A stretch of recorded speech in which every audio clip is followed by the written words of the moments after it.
Oh, big elbow with DC! Oh my God, Daniel Cormier just knocked out Stephen Miocic! Stephen Miocic is completely unconscious! The referee is waking him up! Daniel Cormier is the heavyweight champion of the world! Are you fucking kidding me? MMA with friends, yeah. MMA with friends, we punching with the wind. You gotta understand, we floating like a bee and stinging like Ali. You understand this ring, get knocked out in them things. We undefeated, we the champs of the world. We really taking over, not worried about no girls. And you can understand how it really gotta be. And when we kick that fist in, you gon' really see, huh? Hey, put your heart and your soul in this game. When you step in this ring, don't be a lame. Everybody destined for a clout, mad fame. I don't understand, but we boxing in the rain. Boxing in the rain, knocking in the field. Yeah, I got that Snoop flow, I gotta stay ill. Everybody thinking about everything else, but when we in this ring, you gon' beg for some help. Cause I MMA with friends, we did it all again. We back in this game, we back just to win. We came to take over, got a kick-ass theme song on the way for show. A kick-ass game, and we really got the flow. Yeah, we boxing out. If you understand, then you know just what I'm talking about. And we not tryna lose, tryna really win. MMA with friends, yeah, we did that shit again. And yeah, I'm back like I never left. And I'm back cause I don't need no book off of stuff to tell me where I'm really at. MMA with friends, that's how I act. Oh my God, Masvidal! It's all over! Whoa! Masvidal! Man, it's like you can knock the fuck out! Jorge Masvidal just knocked the world! Hot boy. That was incredible. You just possibly the fastest knockout in the history of mixed martial arts!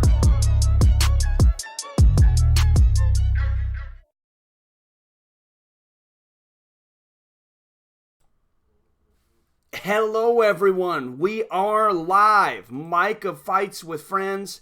We're coming off of that big UFC 241 and we're going to do some Dana White Contender Series tonight. Congratulations again to the greatest heavyweight fighter in the history of the UFC, Stipe Miocic, of course. Cheers. And should be able to hear me now. I had my microphone was turned off, so that's why you couldn't hear me.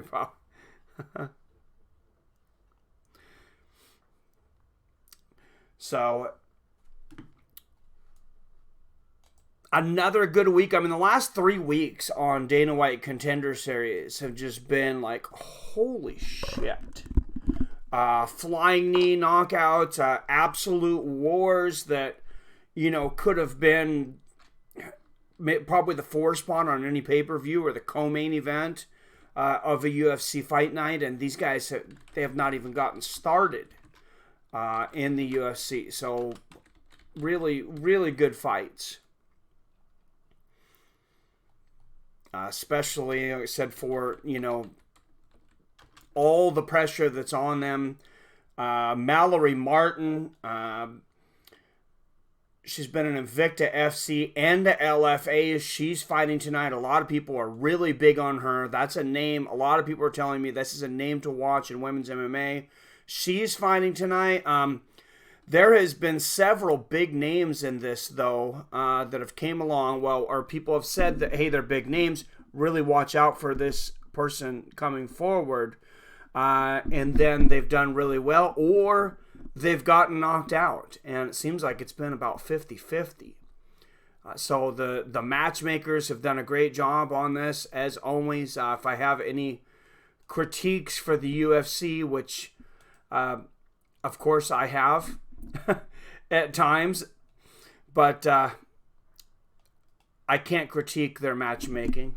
They're so far beyond boxing or anything else there been. It's very good. Bader versus Miocic. What's up, Experiencer? Peter Ordinary in the house. It is a live reaction, Jeffrey. Not allowed to show it on here. Yeah, it's on. It is on Fight Pass, UFC TV, and ESPN Plus. So it's on both. If you like kickboxing, Thai boxing, a lot of other MMA organizations like Cage Warriors, jiu-jitsu tournaments, all that stuff. If you like all that stuff outside of the UFC, Fight Pass is on fire right now. They have a lot of great stuff. If you're only interested in UFC, I believe everything that's available for the UFC is on ESPN Plus, including the items that they've been showing on Fight Pass. I believe everything on Fight Pass for UFC is also on ESPN Plus. Adam in the house. What's going on? Guys are in quick this week, and it looks like they're about ready to jump into a fight here. They don't waste time on this, and I like that. It's got like an old school like boxing feel to it, like back in the day where they didn't have a lot of the talking between fights. You just got in there and boom, boom, boom. We got welterweights, bantamweights, light heavyweights, and welterweights tonight in the men's division. Then we have a female featured bout, a strawweight fight. So it looks like bantamweight is going to be coming up first.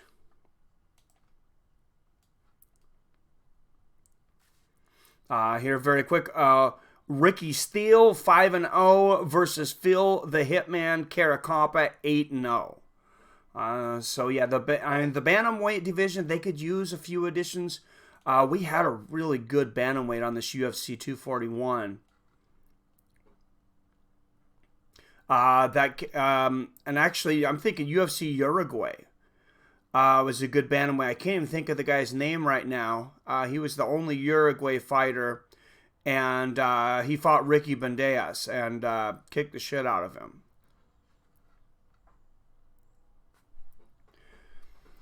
So, all right, for those that are here early, we have fights. Everybody else will just have to catch up. Let's throw a trivia question out there. Everybody go ahead and refresh your browsers. And each knee sewn, she go.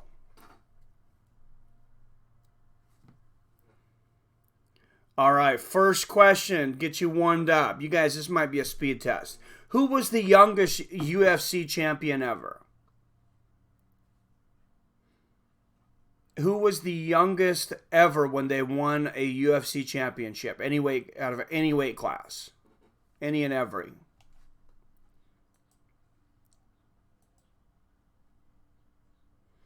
It is not BJ Penn. Not Tito Ortiz.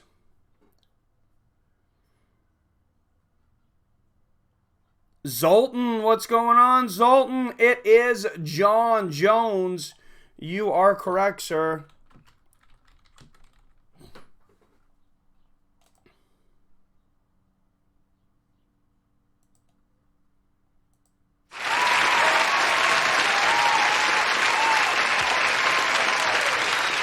Zoltan gets the first one out of the gate. 1,000 points on the board. So, man, I'll tell you, I was so tired. Oh, slow mode is still on. Maybe we should keep it on. All right, I will switch it off. I think it keeps you to every 30 seconds.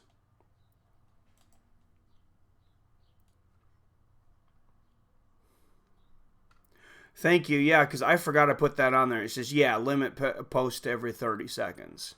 And you could do. You know, I found out that you can modify that now, too. And I forgot to go on there. I was going to. You can modify it to, like, whatever you want. So if I do, like, every 10 seconds during streams, that should... yeah, exactly, Adam. But even if I do it, like, every 10 seconds even... that should at least keep people that jam it up with like 9 million of the same message in a row. But yeah, I agree. What do you guys think while we're in this, before this fight? What do you guys think is next for Daniel Cormier and Stipe Miocic? Do you guys want to see DC versus Stipe 3? Of course, Francis Ngannou called out Stipe. DC, he had wanted to set up that match with John Jones. Maybe that works off of a loss. Not really sure it works for me, but I've heard it still thrown out there. To Staten Island, New York, Philip Caracappa, undefeated 8-0, Ring of Combat Bantamweight champion. So comes in with a decent amount of experience. I recognize Ring of Combat at least. I want to see that Brock versus John Jones fight. Yeah, can DC come back? If he comes back for his next fight against anybody but Stipe, can it make good numbers? Does it make money? I say no. Unless it's, it could definitely be a cherry on the top to like a retirement party fight. If they're saying everybody, hey, this is DC, excuse me. I don't know why I was thinking DJ, Demetrius Johnson. If it's DC's last fight, I could say putting it, cherry on top, the 3 spot maybe on, a big pay-per-view card where you have a championship match, strong co-main, and just having Daniel Cormier on there as, that third fight could definitely draw some extra views, I think. And Daniel Cormier in the back right now talking about the karate black belt that's about to come out here. He was on Team Cormier's Tough 27. Ricky Steele. He has not fought since February 19th of 2016, though. So, and 3 years away is, that, for most guys, it might as well be a decade, but, not everybody's Nate Diaz, but Nate Diaz did do it. He did it successfully. Even I picked Pettis, and I think Nate Diaz is incredible, but I thought that he was gonna have just enough ring rust to fall to, a Pettis that seemed to be on fire at the time. But all right, guys, here we go. Round 1. Steele and Caracappa here at bantamweight. Hopefully you're watching along.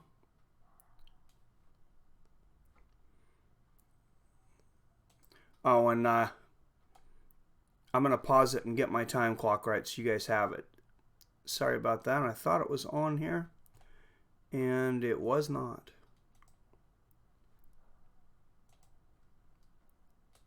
All right, so if you guys are watching, you can pause for just a minute. We'll catch it up there. What's going on, Seven? Seven in the house. Bantamweights. This first fight out, Steele and Caracappa. Steele in the gray, Caracappa in the blue. Yeah, I was at 4:35. I paused it because I didn't have my time clock ready.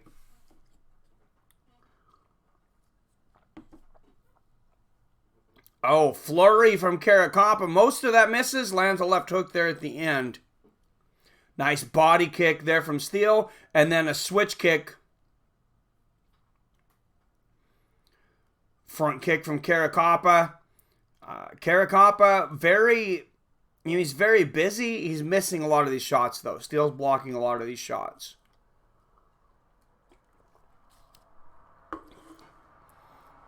But the bantamweight division seems like they can always use, a hand up.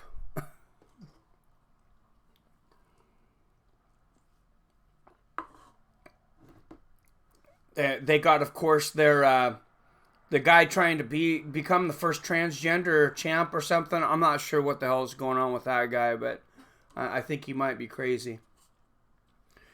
Caracappa going for the takedown up against the fence here with Steele. And they break back to the center of the cage. Oh, nice low leg kick there from Caracappa. Makes Steele immediately change stances, actually. Steele's got a super wide stance. Look at that. I mean, he is a karate black belt, so that's not a surprise. Nice low leg kick there from Steele, but can really be open for those leg kicks. Caracappa ducking underneath, though. He's going to decide to go the wrestling route.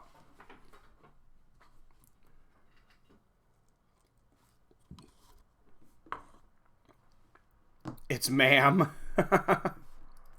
Oh, hammer fist there from Steele. You know, a lot of people said recently kind of what I was thinking, that this whole thing maybe was just... I know he said intergender champ. I was making fun of him, Peter. And I guess I shouldn't do that because I don't want to offend anyone. But Caracappa going for the takedown. Steele going for a submission here.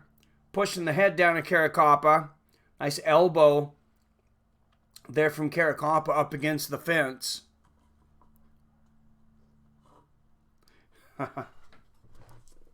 And Caracappa gets the takedown.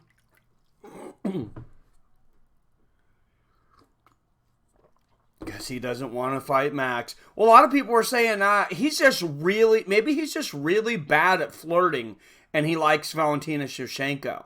Nice body kick there from Steele.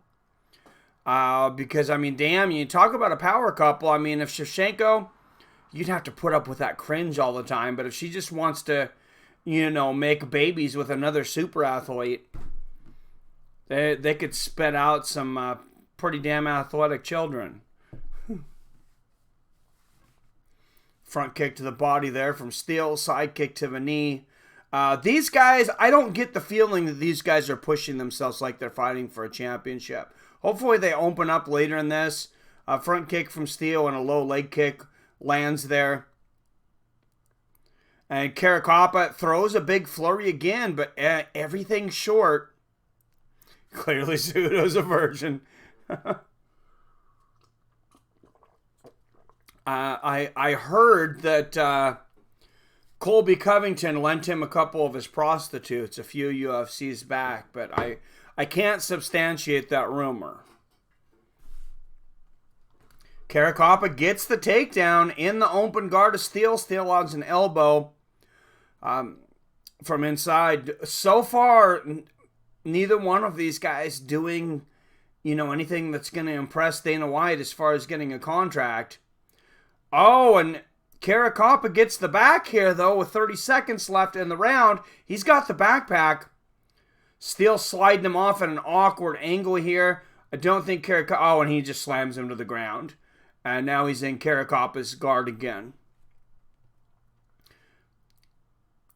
Couple pop shots here from Steele in the ground and pound. And nothing too great in that first round. Nothing worth me pausing it to get my fight clock out. No. There's better fights earlier in the season.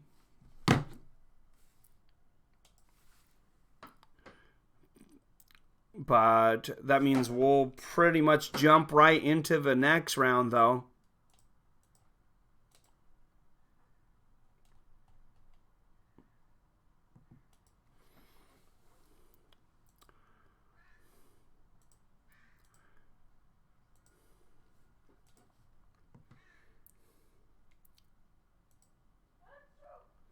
Triple C stands for cringe. Yes, I agree. All right, let's fight. They said round 2. Steele and Caracappa. If these guys can't be a little more entertaining, we'll keep the rest. Oh! And just as I say that, Steele with the front head kick, and then lands a front kick, immediately gets a takedown, and he's got Caracappa in side control, unloading with the ground and pound. So I don't know if there was just knees to the body here for Steele. I don't know if he was waiting for this to fill him out around, or, that anxiety just came out of him. Big right hand there from Steele. Maybe he just needed to get through that first round and being in the moment. Cejudo is not media literate, and he's just cringe, trying to own the cringe, but it's just bad. It's horrible, man. It's horrible. Even Colby's gotten better at what he's doing. It's starting to work for him. It took a little while for Colby. It's starting to work for him. Cejudo, I don't know how this works. Still going for the takedown here. Not getting it. Up against the fence here. Caracappa lands the knee. Looking to his corner for advice there. Caracappa already completely out of breath here. And they have not been fighting long. Knee to the body there for Steele. And Steele looks fresher than Caracappa. He hasn't fought in 5 years. What's going on, Pulse Resurrected? I did not see Ronda's mingled finger. What did she do? Oh, nice left hook. Go. 3 left hooks there for Caracappa. Goes down for the takedown again, though, and he got in a bad position here. Still landing some short elbows. 3 in a row there. Kobe needs to leave his interim belts at home. I think it's part of the package. If I was in charge, God forbid, of Colby's whole act he's doing right now, I would tell him to keep bringing the belt.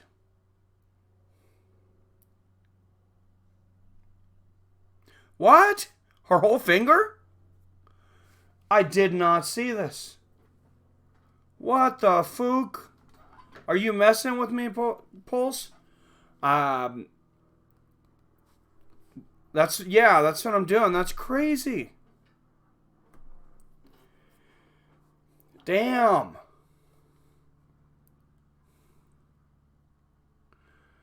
Yeah, no, I figured you were telling the truth. That's a little specific to be messing with me.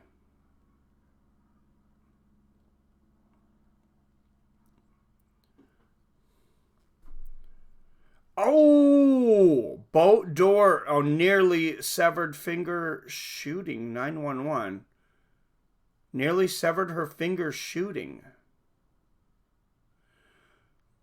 Freak accident on set. Revealed on Tuesday. The actress, WWE star, and former MMA fighter was filming the 3rd season of the Fox drama 911 when she slammed her hand in a door. She said on Twitter, so the word is out, I nearly lost my finger shooting at 911 on Fox. Freak accident, first take of the day. A boat door fell on my hand. I thought I just jammed my fingers, so I finished the take before looking. That does not sound pleasant. She got them, them JPPs? I'm not sure what that is. Is it still in slow mode? I thought I turned it off. Let me see. Maybe it didn't save. I think that's probably what happened. Yeah. It didn't save. Okay, there we go. That should do it. Give it a few seconds. Yep, it says slow mode is off now. I don't know if you guys can see that, but I can. Jason Pierre-Paul. Oh, nice spinning elbow from Steele and a right hook here towards the end of the second round. Caracappa looks at his corner. I mean, the excitement has kind of been far and few between in this bantamweight bout. Not what we're used to seeing here at Contender Series, but we got a lot of MMA to talk about. Oh, wow. Caracappa takes a spill, goes for the head kick, and ends up flying up in the air there. And I still got a few seconds. Maybe I can get caught up with Zoltan here. Fast forward. A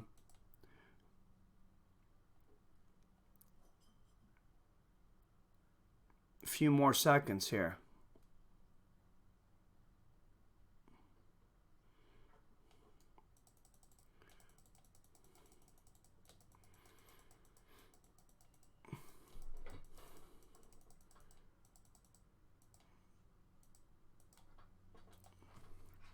I've got to clear out my my OBS. I still have all the pictures and everything from this UFC 241 this last evening. Oh, that was crazy, man. Diaz and Pettis was awesome. Wow, was I impressed with Diaz for being off for 3 years. And I would love to see him and Masvidal. Nice low leg kick from Steele to start this round. Third round of this bantamweight bout between Steele and Caracappa. Man, I would really like to see Masvidal and Diaz, though. And Dana White, they asked him. He said he's big on that fight as well. Not surprising. I mean, that should be a moneymaker. Yeah, it was an awesome night. I had a really good time. Nice low leg kick there from Steele. Yeah, great fights. Caracappa he's been short with his shots this whole fight. He just keeps on throwing punches. I mean, he's a point fighter. Nice front kick to the body there from Steele. And Steele's the point fighter. He's the karate black belt. Nice combination in the body there finally from Caracappa. Yeah, Masvidal and Diaz, the build-up, everything about that fight would be awesome. Low leg kick lands for Steele. And I get that, at first I wasn't, nice 1-2 there from Caracappa. I mean, he popped still good, and now he's going for the takedown again, though. I kind of disagreed with Dana at first when he was saying, that a main event for a pay-per-view has to be for a championship. It has to be 5 rounds. But I agree with him now because there has been so much fire around some co-main events now, so much excitement. And even that 3 spot, I think the UFC and ESPN did a really good job of marketing this last card. And I know ESPN was very happy with the UFC. Oh, big right hook there from Steele. These guys know, even if these guys finish it, they still might not get a contract. But they know they have to finish it this round. Need the body there for Caracappa up against the fence. A little clash of heads there. Oh, nice left hook there from Steele. It almost looked like Steele was kind of headbutting there. I don't think that was the intention. But what's up, Beginner Trading? Says, I have Diaz. Man, that's a tough one. Stylistically, I also have Diaz, though. Just looking at it, I reserve the right to change my mind when I do a further breakdown. And see, Steele, he's doing these like little shoulder strikes, but the only thing that ends up happening is he's banging his head really close to Caracappa. Couple of nice knees from the Thai clinch there from Steele. Comedic Genius in the house. What's up, man? Defend my title against any of you boys. All right. How many ex-wives do you have, just out of curiosity, Peter Ordinary? I've never heard this from you. Oh, big elbow from Caracappa finally counters. Oh, and there's the clash of heads. Steele keeps leading with his head. I can't believe we haven't seen a huge cut. Oh, big right hands from Caracappa. He's unloading now. Goes for a head kick, falls over, but continues to unload as he gets up. Still gets the takedown. Caracappa trying to sink in the guillotine choke here. I don't think he's going to be able to get it at this point of the round.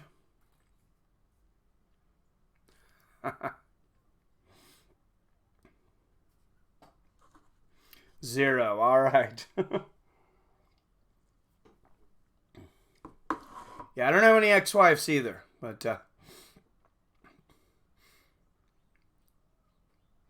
Caracappa, I mean, he's just wasting his time going for this guillotine. Still's out, but he never had it sunk in.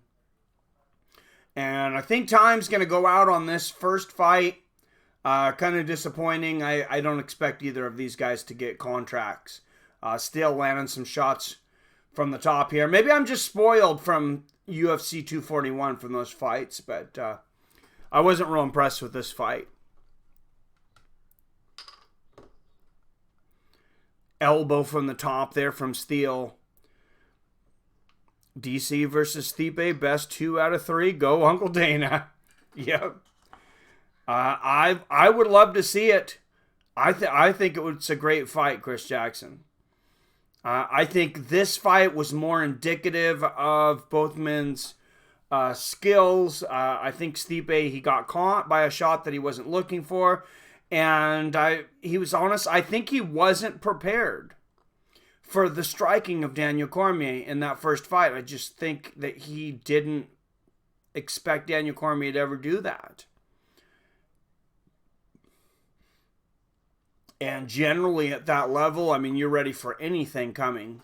Especially from, one of the top guys to ever do it, like Daniel Cormier.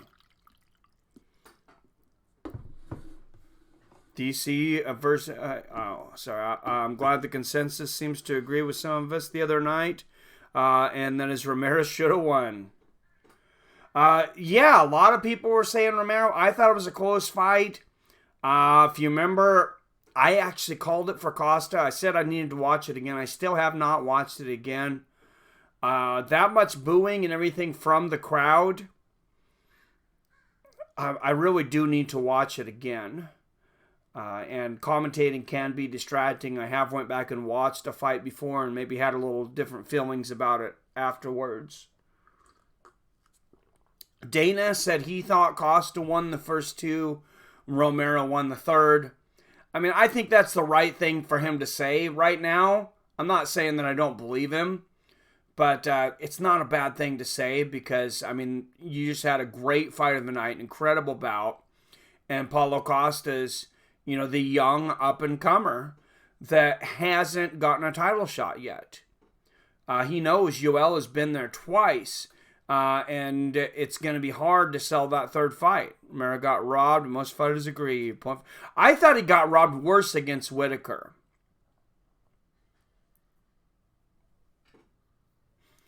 I thought that the second Whitaker fight, I thought Romero should have already been champion. And there's no way Costa comes close to him in a 5-round bout, in my opinion.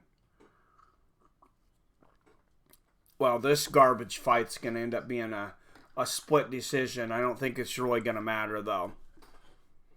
If this is the best fight of the night, Dana just won't hand out any contracts.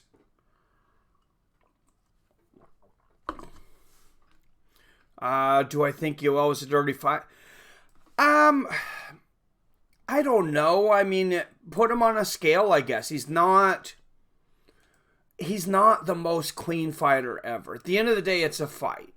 I mean, Jorge Masvidal, do I think he kicked was it Darren Till in the groin on purpose right at the beginning of that fight? Absolutely. Do I think Daniel Cormier is a dirty fighter? If you look at his whole career, I don't think so. But he clearly was poking Stipe at Stipe's eyes in both fights. So, yeah, I don't think it's the right word either, comedic genius. Yeah, I think he will do anything to win. And you've seen guys over the days. Mike Tyson used to do some things. When he would throw a hook, he would end it with an elbow. Stipe said he was dirty. Really, I was waiting for Stipe to say something about that.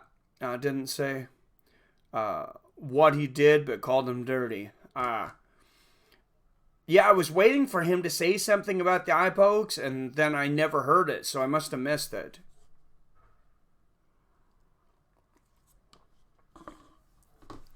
Cruise the oil check. Well, here's the thing. Eye poke, that's great. Here's the thing in my mind. I'm not saying I'd go out there and be a dirty fighter, but here's what I would do. Somebody kicks me in the groin. I mean, this is a fight, and that takes something out of you. And in my mind, I'm sure Dana White wouldn't like to hear this, but I'm going to walk right out there, and I know I got a free shot, and I'm going to make it good. Because you just kicked me in the groin. Whether you did it on purpose or not, to even out the fight, I'm going to kick you in the groin again.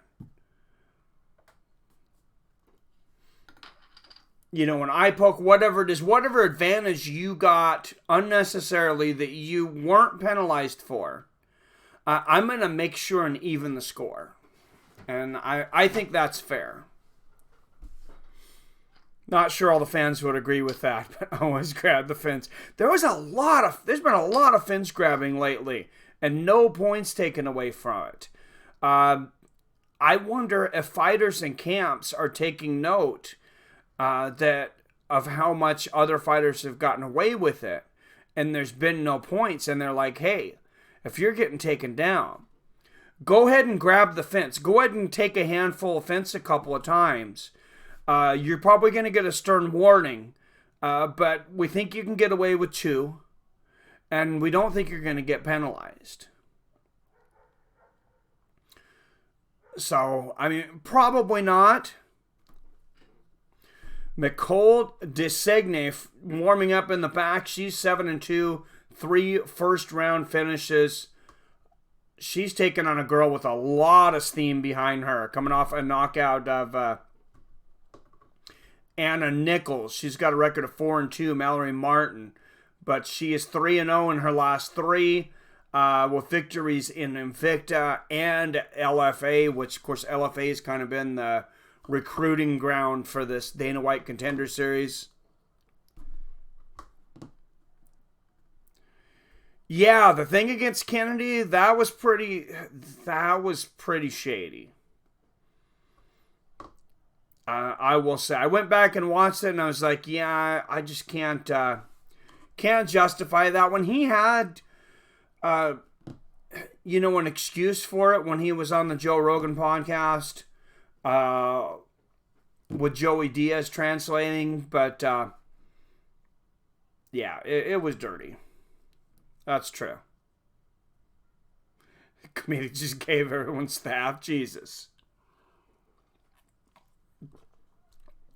Merrill worked the gray areas. Yeah, and another guy that's an absolute great, and I don't hear anybody really talking about him always fighting in the gray areas. If you watched him, it was Bernard Hopkins. That guy, I mean, he never got a point taken away as far as I know. But, I mean, he just really walked that line. Yes, he is. What's up, Billy Hughes in the house? And with that, we should throw out a trivia question for everyone.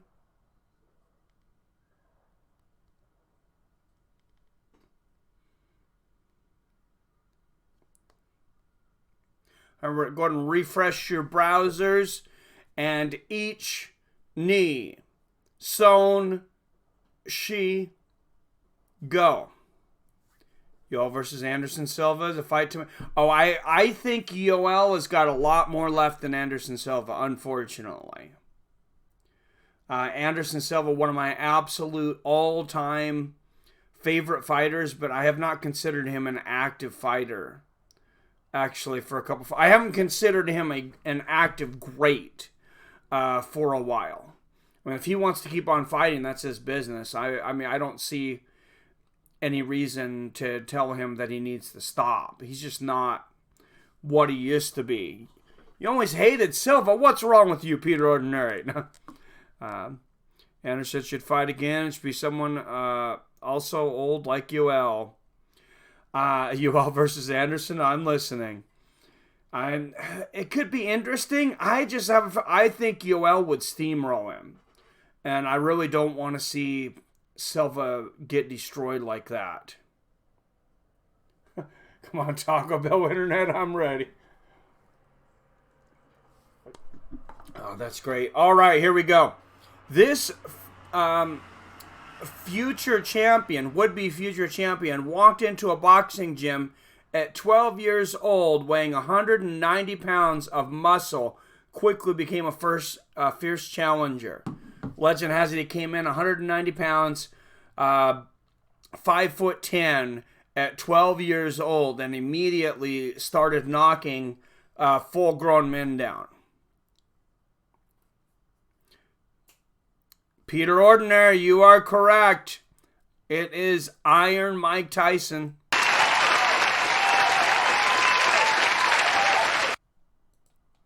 I mean, that is so crazy.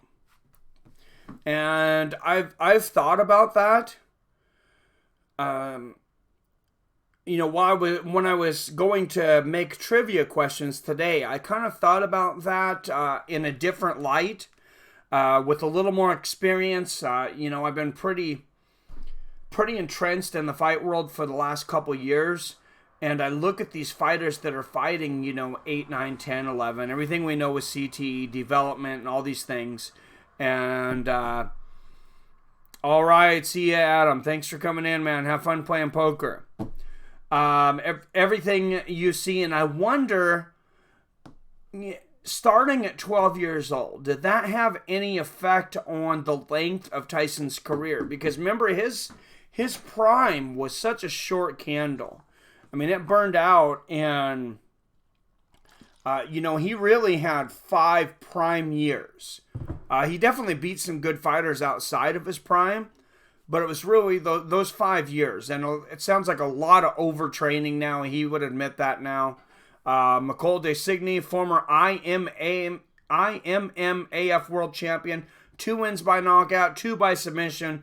She trains at Jackson Wink, of course, out of New Mexico.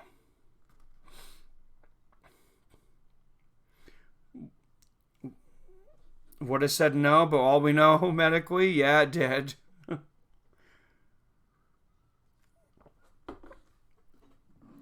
What's up, The Cloud? How's it going? Yeah, I throw some boxing ones in here. And Comedic Genius, he had it. He probably would have been first, but his internet, he's on AOL. I don't know if you guys have heard of that internet provider, but they're not the top of the food chain that they used to be.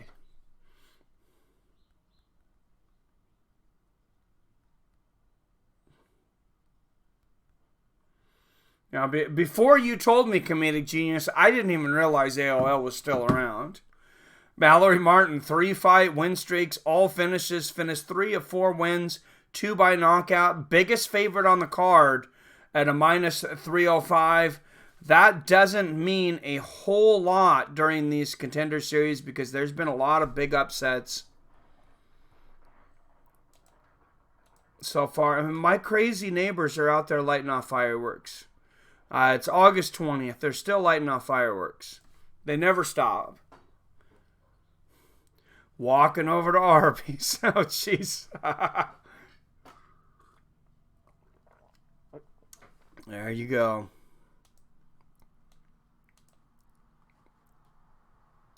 Mallory Martin, 25 years old, 5'4". Nicole DeSigny, 31 years old, 5'3". Mallory Martin's going to have a 2.5-inch reach advantage.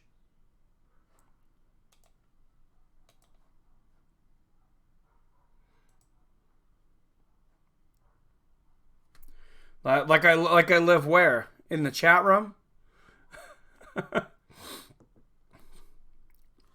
Or by Comedic Genius? Nice knee to the face there from Martin to start this out. Martin in the blue shorts. DeSigny in the gray. Sultan was mentioning one of these girls has a great looking booty. It's a good thing. Doesn't hurt with marketing. Nice right hook there from Signy.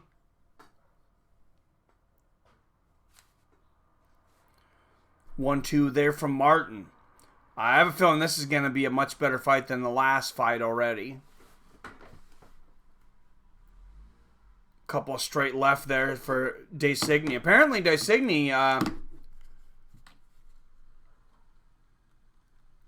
has had a modeling career. She used to be a model. Now she's got all these tattoos. I guess she decided she's got to be tougher now and become an MMA fighter. Good combination there for Martin. A couple of good combinations. Martin going for the takedown. And she's got, the big favorite's got DeSigny up. Slams her to the ground. And inside control here. This could be over very quickly. Martin has great jiu-jitsu. Oh, she tries to jump over to get the full mount. Gets a leg stuck. DeSigny lands an elbow from the bottom. Oh, I hear you. Gotcha. DM me here, Vic. Oh, jeez. And back to side control there for Martin. She kind of looks like she can do whatever she wants on the ground. And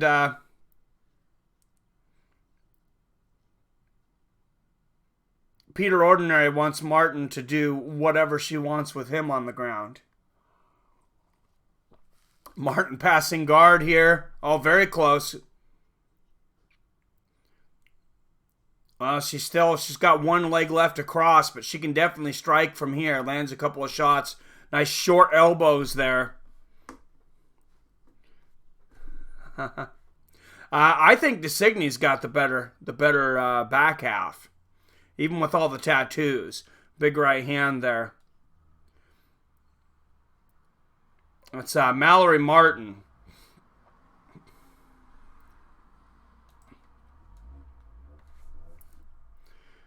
Back to side control, back into half guard here for Martin. She's trying desperately to get that full mount, but she continues to batter DeSigny on the ground.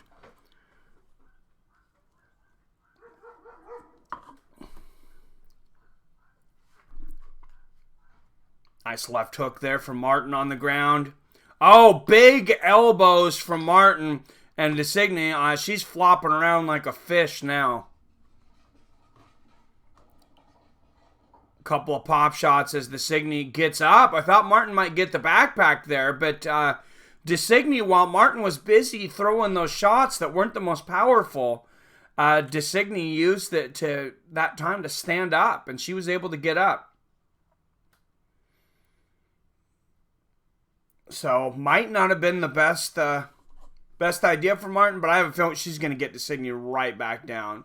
Signy goes for a judo throw there. Look like he's going for an Ichimata. Can't get it. Martin trips DeSigny, gets it down to the ground with the Ochigari, and back inside the mount of, the guard of DeSigny. I'll tell you guys, I think I'm still worn out from that UFC 241.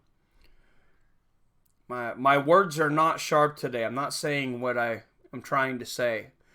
Nice short elbow there from Martin. Some body shots.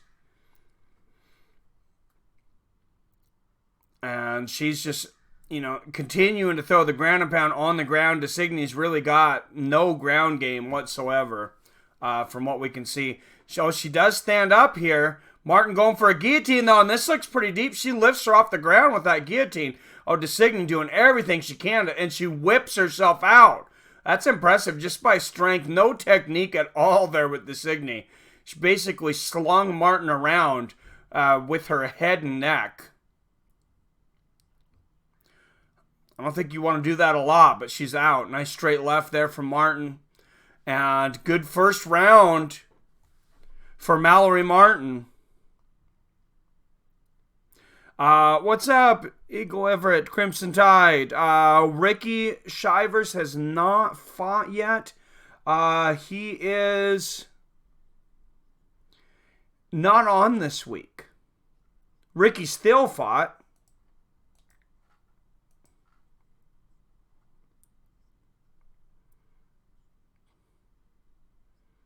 You mean Ricky Steele? Yeah.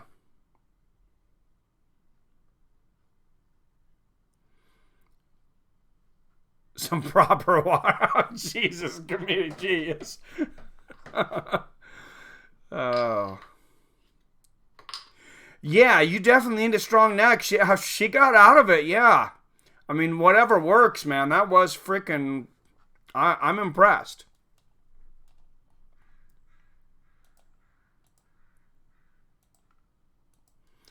All right, guys. On to round 2.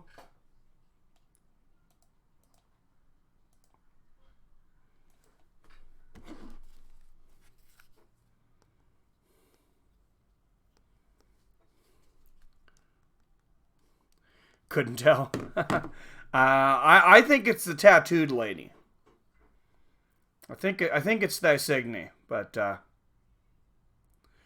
nice 1-2 there from Martin.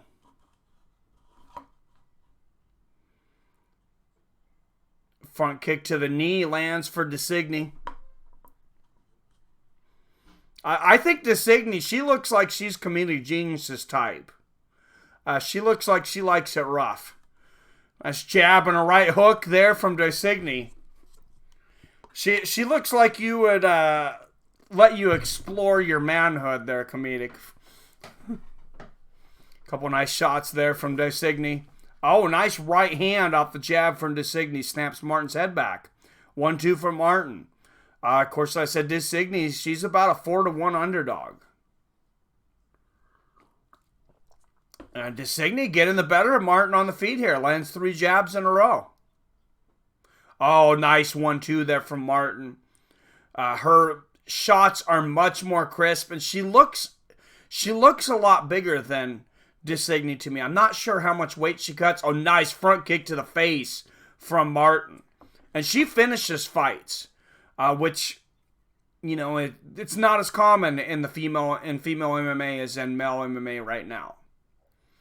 But Martin finishes fights, and that's the UFC really needs some women that can finish some fights.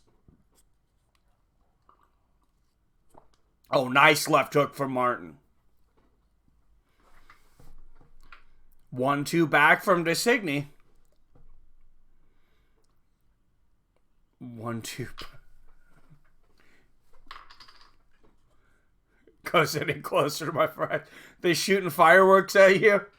Peter Ordinary? That's hilarious. What's going on, D. Brown? Doing good, man. Wakanda Cannabis in the house. All right.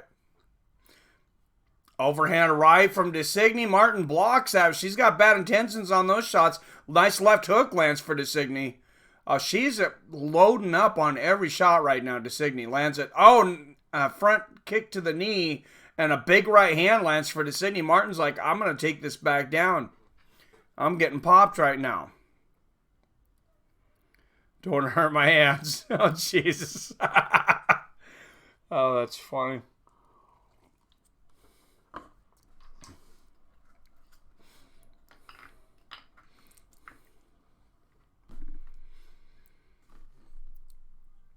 DeSigny, she's not going to stop this. And Martin gets the sweep. And she's in side control. And we'll see if Martin can get a submission from this side control. I'm surprised how many fighters seems like cannot get submissions from the side control. I mean, it's a great position for head and arm. You can set up several variations of arm bars from that. And I mean, I'm certainly no jiu-jitsu expert. But, I mean, that was my main position for getting submissions when I was in judo. And side control, there's a lot of stuff you can do from there. Martin gives it up, tries to get side control there, gets a leg caught and back in half guard.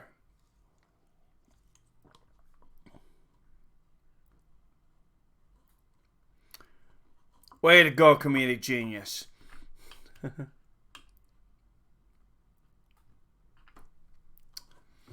The consummate gentleman. Oh, and they're back up and a right hook for DeSigny. Straight right for Martin. Oh, nice right hand down the pipe from DeSigny and a jab and a right hook. DeSigny, I mean, she is not super accurate in this fight, but she has landed some bombs. She's throwing everything with every shot. And those fighters are always fun to watch. Like a Ricardo Mayorga. I mean, that guy had probably, you know, in a lot of his fights, I know had horrible accuracy if you look at the percentage. But he would end up landing bombs and finishing the fight. DeSigny, she's doing some really strange stuff now. These weird spinning back fists that look really strange. Martin gets the takedown again. DeSigny kind of almost fell by herself. And into the second round, I got Martin up easy 2-0. Straight rights are just lines. 90-degree rights, huh? All her tattoos are generic, so-called garbage. She deserves to lose. Oh, my God. That is hilarious, Sultan. Yeah, it doesn't look real original. It kind of looks like something that's on the front of a window of a tattoo shop.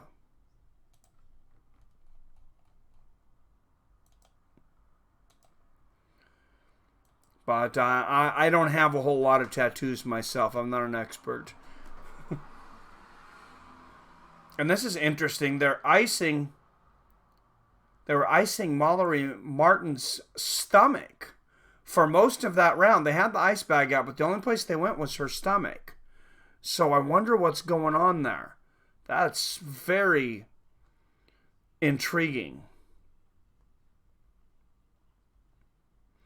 All right, third round, most likely for a contract. I mean, they need women fighters right now, especially women that finish fights, and here we go. Looks at a car covered in bumper stickers. Oh, that's hilarious. Straight left from Designy. And to think she was a model before she did that to her body, Zoltan. Nice low leg kick there from Martin. Jab and a straight right lands for Martin.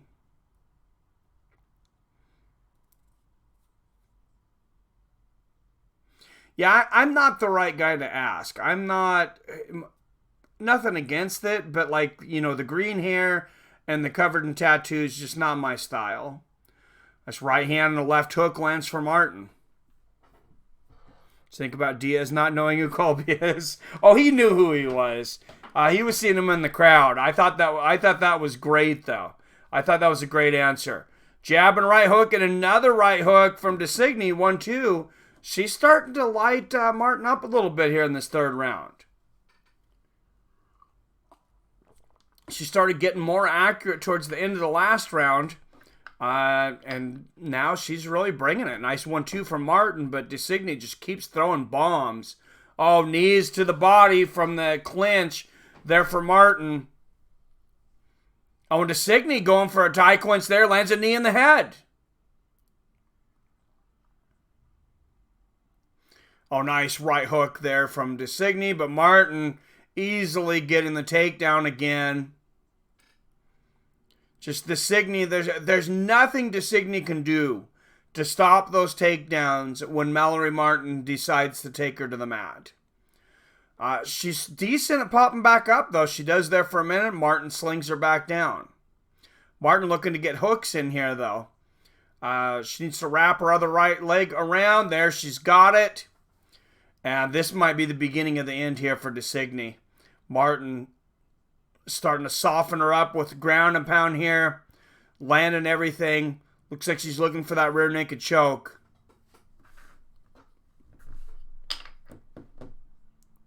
Oh, nice hammer fist there from Martin.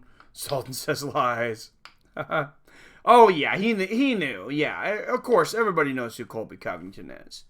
But I thought it was a great idea. I thought it was fantastic. Martin with the back here, leaning in, trying to break down Designy for this rear naked choke. Oh, Designy standing up. Martin still holding on to her, and Designy's been throwing bombs. Oh, and she lands 4 left hooks in a row in the clinch here. I mean, she's got some stamina for sure. Designy, she just puts everything on every shot. Does not get tired. Knees to the body land for Martin. I'm good, Cameron Miller. How you doing?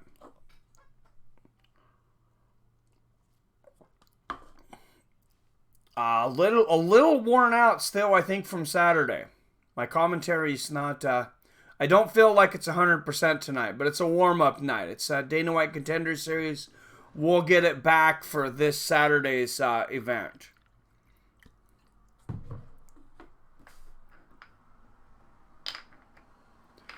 But Dana finally said, they asked him this time, he says, is Nate Diaz, is he a star now? Oh, Superman punch lands for Designy. And Dana said, yes, he is a star. That kid moves the needle now. And I don't know why it took him so long to admit that. Nice 1-2 from Designy.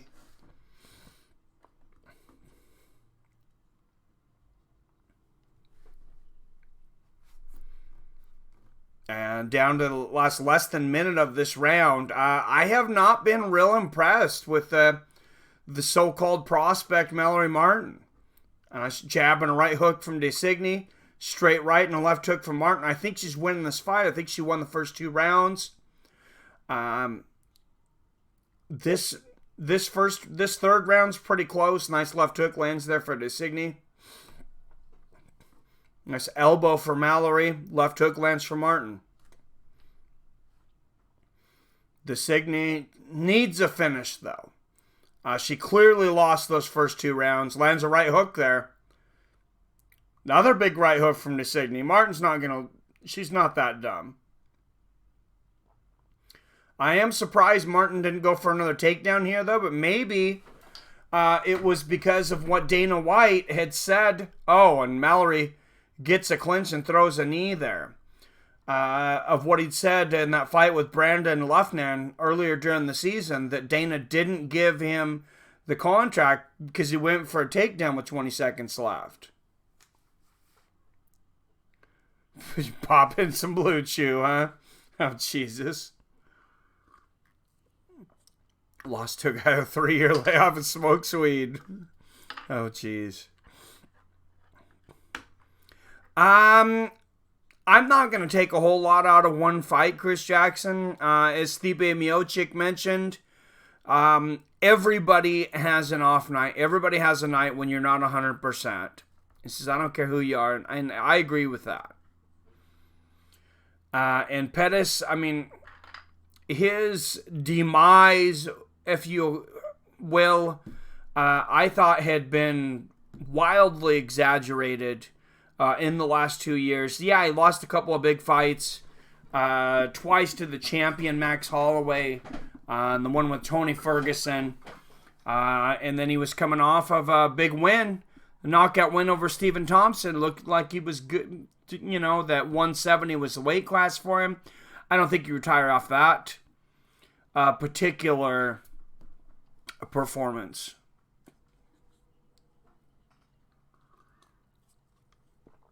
I thought he would do better, though. I say need to leave Rufus, maybe go to TriStar. Yeah, Rufus has got a lot of guys. I'm surprised that... And Mallory Martin with a unanimous decision. No surprise there. I think she's probably going to end up getting the contract, even though it wasn't, you know, the most entertaining fight. And like I said, maybe I'm just... You know, my expectations are a little too high for this week coming off of UFC 241. But, I mean, when I watch fights, I want it to be a good fight, no matter, you know, what it's on. And that first fight definitely was not good. That last fight was better. Wasn't great. Smoke weed all day, I'd beat your ass too. I love it, Jordan. All right, guys. Everybody, refresh your browsers, throw in the trivia question.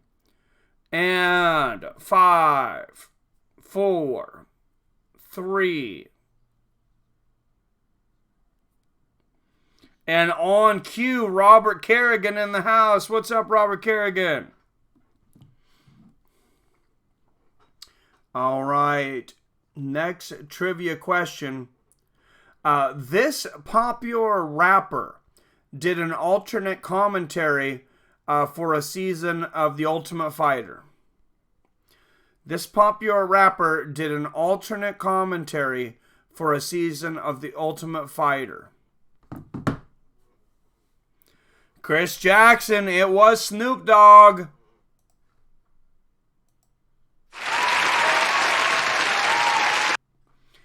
And honestly, I thought if something was going to save The Ultimate Fighter, I thought it was going to be Snoop Dogg, because I thoroughly enjoyed his commentary with Uriah Faber. If you have Fight Pass and you haven't watched that, it's worth going back and watching. Uriah Faber and Snoop Dogg they just smoke weed, or maybe they were drinking. I don't remember. I don't think they smoked weed on set. Maybe. Definitely drinking, definitely getting messed up and just talking about fights. And It was great. I loved Snoop's commentary.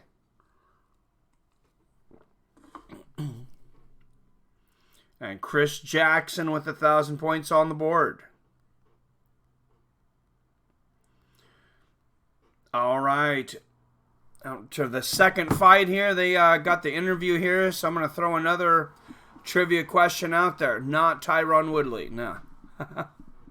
He is a rapper now, though. He's an official rapper, MMA fighter and a rapper. I guess he went on tour with Wiz Khalifa. Snoop gets on your nerves. I don't know, man. I think I grew up listening to Snoop. He was my first. I wouldn't call myself like a rap or hip hop fan. There's been a few rappers that I liked. Snoop Dogg was one of them. I remember hearing him when I was like 12 years old. I think I was like 12 or 13 years old when I said I've been 13 when Doggy Style came out, and it hooked me.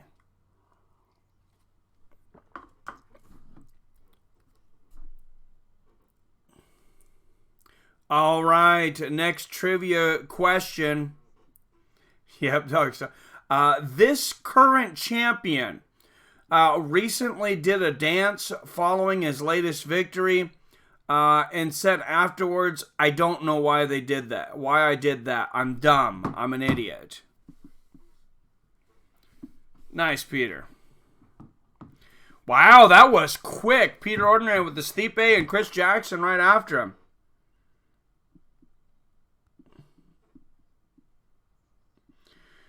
You guys remembered? Yeah, I guess he had been watching some movie with his kids or something, and he said he didn't. It was like an out-of-body experience. He didn't plan on doing that dance or whatever. I mean, it looked pretty damn good for not being planned. I mean, I wish it was planned, but I liked it. I thought it was great. I don't have a problem with it at all. Yeah, me too, Chris Jackson. I like when Stipe shows a little more personality. Oh, Jesus, Peter. Valentina did it better. Yeah. Oh, Valentina is an incredible dancer. I mean, she's got some great training in dance. I don't think Stipe Miocic, I don't picture him as the kind of guy to take dance. At all. I like him showing a little more personality, though. So I was a little frustrated that he said that it was a mistake and then he didn't like it. I mean, I don't want him to start doing something he's not and start talking a bunch of trash, making it weird for us or anything. But to see his personality, I think it's pretty good. Yep, the Irish jig, true firefighter style. Exactly. And Steve Garcia versus Desmond Torres coming up. Steve Garcia, featherweight out of New Mexico, 9-3. Been a mixed martial artist for 12 years. Desmond Torres, 7-1.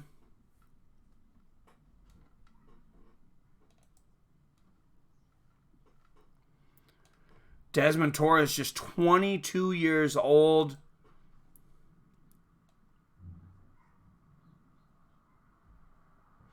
Yeah, me too, Peter. And I mean, I'm still a DC fan, but I gotta tell you, those eye pokes, especially after it happened in another fight, that bothers me. I hope someone addresses that with Daniel Cormier in an interview. I'd be curious to see what he has to say. Because obviously he's got a strategy when he's fighting Stipe with walking forward with his fingers out, which is illegal. And since they changed that rule several years back because of John Jones, I have not heard it called at all.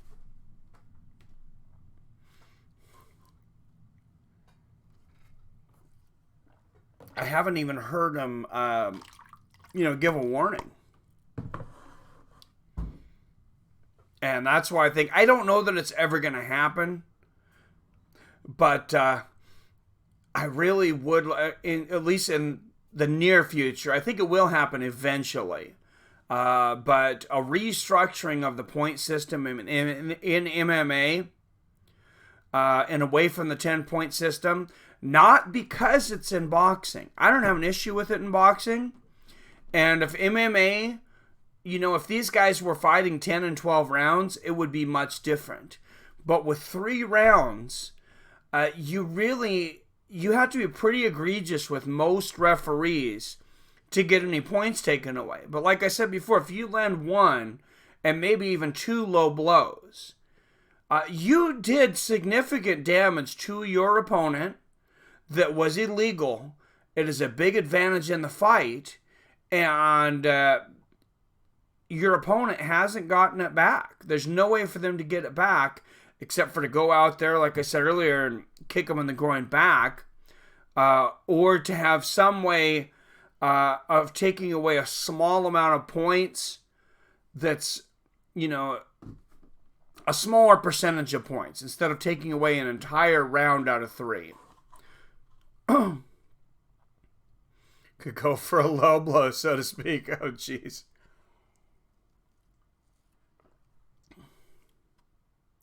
Well, there were some dirty fighters in judo and grappling, and I imagine this has got to happen in jiu-jitsu. You get in... It happened to me once. But guys will get down where they cover you with their gi and you're on the ground, and they'll just grab a hold of your manhood, your sack, and squeeze it. And I don't know why I didn't scream or cry, but whatever. My reaction was just, I got so pissed off that I just immediately jumped guard and overpowered this guy, got it in an arm bar, and then the pain set in afterwards. But it's like, I didn't feel a damn thing until, 30 seconds or a minute later. That's what he used to do. Oh, jeez.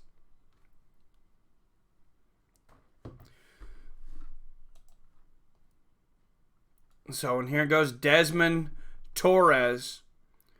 I said just 22 years old. This fight is even on the odds, by the way. Both fighters minus 115. Steve Garcia, back-to-back wins, 6 wins by knockout. He's a former IKF kickboxing champion.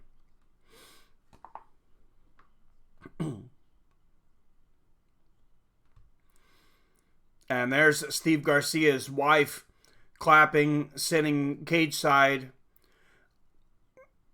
I like this atmosphere so much here in Contender Series. They don't sell the tickets. It's, family and, a few select invites mostly to get in there. And you got maybe, I don't know, anybody who's not watching, there's maybe 100 people watching these guys. So very, very cool feel to it, I think. Ref in Uruguay last week who took a point after second low blow and another point after the third low blow. Wait, I don't remember that. I don't know how I forgot that. But there's Sodiq Yusuff talking about Desmond Torres, since he knew him since he was a young kid. He's only 22 now. Said he's tough, and he believes Desmond Torres will make it into the UFC. He's on a 5-fight win streak. He got this on 2 weeks' notice, this call. He's got 3 first-round finishes. He's finished 5 of his 7 wins, 4 by submission. I think we need some more submission artists in the UFC right now. Guys that can do everything, but there seems to be somewhat of a lack of submissions recently. And I know a lot of that's due to guys having a lot better takedown defense.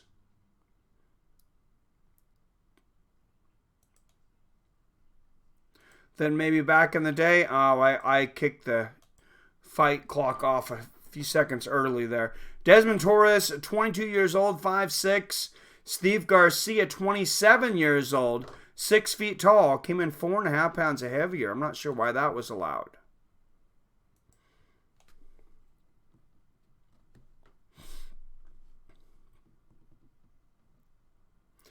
All right, here we go. First round, Torres and Garcia. Nice body kick there from Garcia. Torres immediately goes for the takedown. Garcia muscles him over with kind of a wheel throw there. Has him up against the fence now. Knees to the inside of the thighs here from Torres. Oh, yeah, Crone's fighting soon, I believe. I can't remember who he's fighting. Oh, nice knee to the inside of the thigh there from Torres. Big elbow from Garcia and a nice body kick. Spinning back fist misses for Garcia, though, and Torres dragging him down, grabs the fence. Referee telling Garcia, don't grab the fence, grabs it again there. Torres going for a sweep here. What he needs to do is get his other leg behind Garcia's right leg, and well, now he's got the back. This is an interesting position, and Garcia, excuse me, going for the standing key lock here. There's a few things I would do here if I was Torres. You can drop your hips, try to pick him up, go for a belly to back suplex here. This is a really weird angle to try to get the sweep from, though. Oh, and he tries to jump on for the backpack, loses it. Back to the center of the cage. A head kick for Torres and a 1-2. I mean, he didn't catch that with all the power. He got him with the end of it. Garcia with a couple body kicks. Oh, these guys are laying out leather now. Oh, big right hook and a left hand there from Torres. Those are power shots. 1-2 for Garcia. Oh, nice left hook there from Garcia. And a low leg kick from Torres. This is how you're supposed to fight to get a contract. Big elbows from Garcia. Oh, nice front kick to the body there from Garcia. And a left hook and an uppercut and a big elbow from Garcia. And Torres catches a front body kick from Garcia. Takes him down temporarily. Garcia pops right back up. And great first half of this round. Man, that is some good exchanges.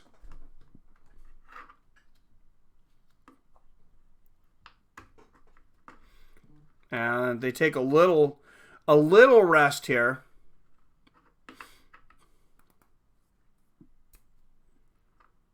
Oh, Colby card, Dark goes through. Oh, okay, that's why I didn't remember it.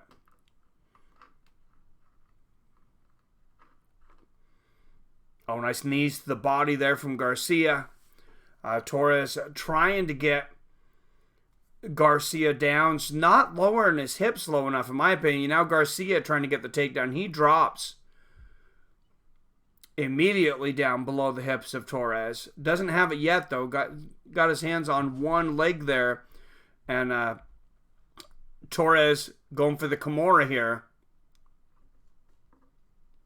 I don't think he's going to get it, but it's a good defense against this takedown attempt of Garcia right now. Yes, thank you, Peter Ordinary. Nice elbow there for Garcia, and then back to the center of the cage.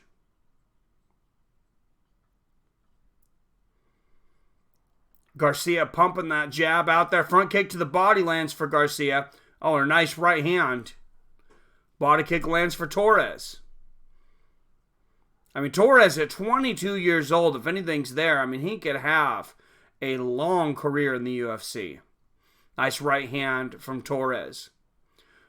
Oh, and a flying knee from Garcia. Torres lands like a 5-punch combo there, though. Big knee from Garcia in a combination. Torres might be hurt. Knees to the body. Big elbow from Garcia. Left uppercut. And an upwards elbow from Garcia. Another big elbow for Garcia. Spinning elbow for Garcia. Right hook, left uppercut. Oh, these are fast. He hits him with 2 left hooks and then a knee to the body. Left hook here. Wow! Garcia floors Torres. Right hand. Big hammer fist. Elbows from Garcia. It's all over.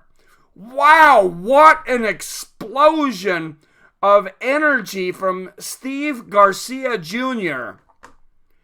I mean, I think Desmond Torres, he's only 22 years old. He might be back, but Steve Garcia, he really wanted this, and he went out and got it. Wow. But he missed weight. That's a problem. He missed weight by 4.5 pounds. And they had said it's as Michael Bisping saying, it's very hard to earn a contract if you miss weight. In the Contender Series, Bisping says you should be excluded. But here's the thing. If you're not going to give him a contract, don't let him fight. I mean, I know you got 5 fights on there and why he does it, but have an alternate. Have somebody waiting, especially at this level.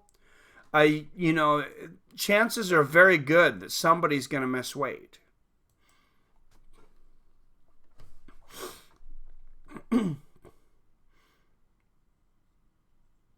Call my girl Dia sister, oh Jesus.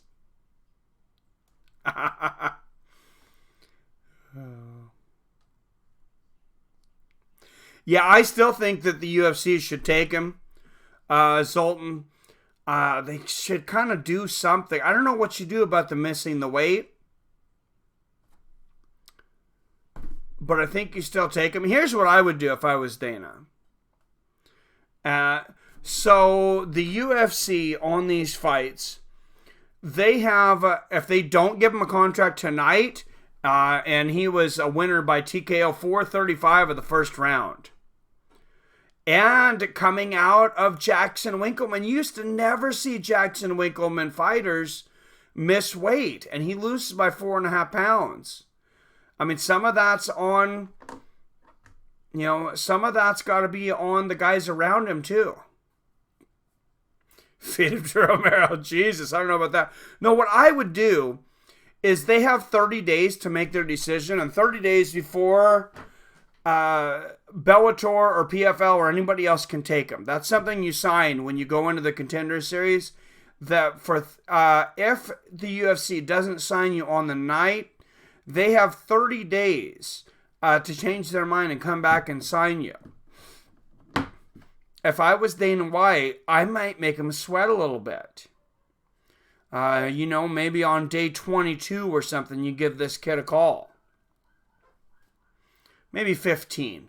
By the time you get to 22, maybe he's really looking at his options of other organizations. But, let him wait a couple weeks.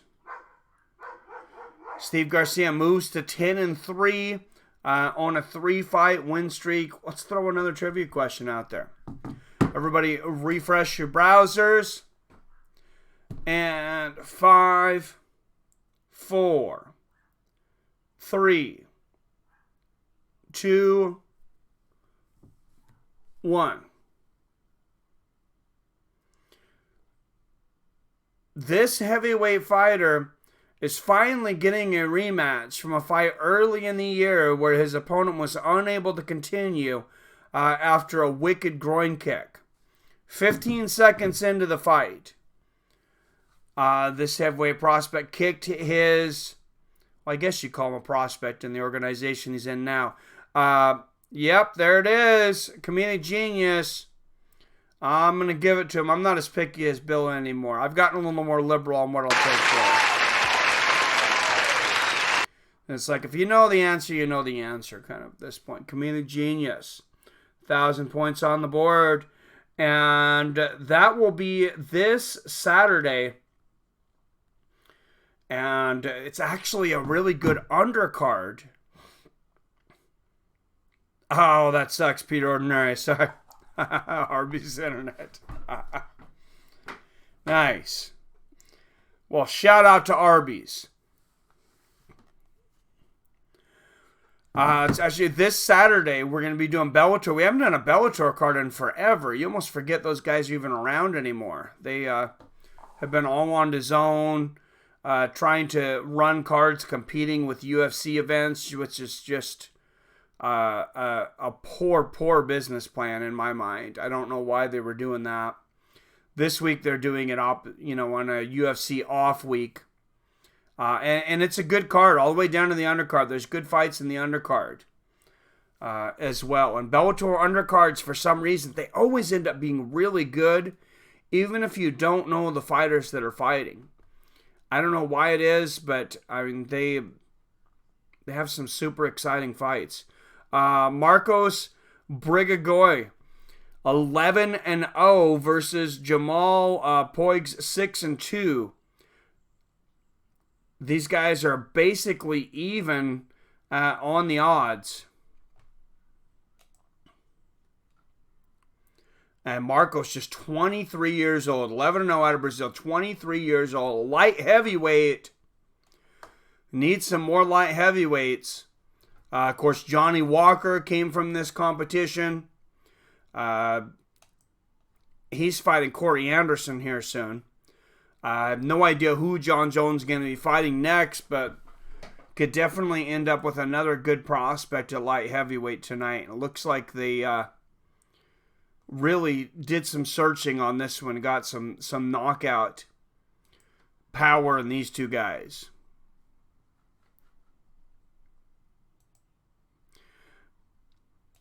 And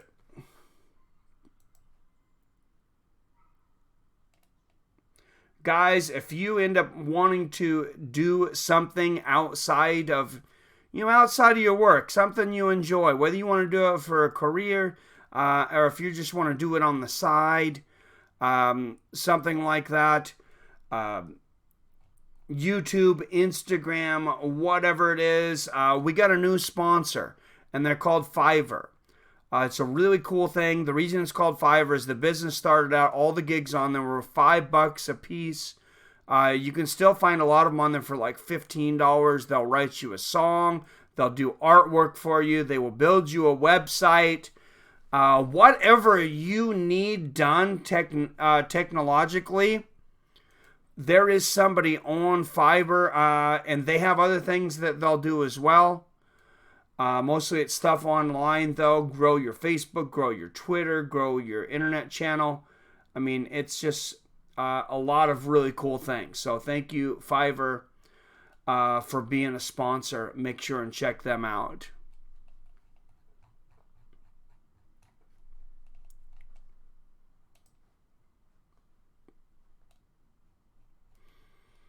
And a couple people were talking recently, when we get those deals out there, no deal on Fiverr right now, but they were talking about Robinhood, and Robinhood, it's gone now. That deal's gone, and they're gone as a sponsor, at least for the moment. That deal was expired. So if you see a deal on here, it may not be on forever.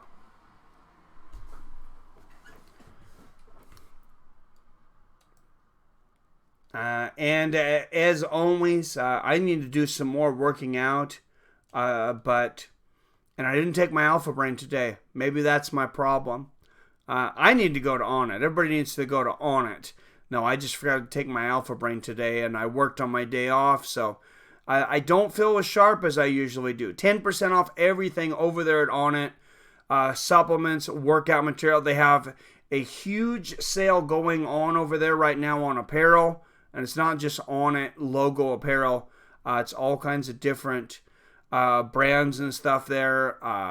If you're into jiu-jitsu, rash guards are half off right now. There's a bunch of gis over there that are half off. So if you need MMA equipment, especially jiu-jitsu equipment, now's the time to load up on it while it's half off.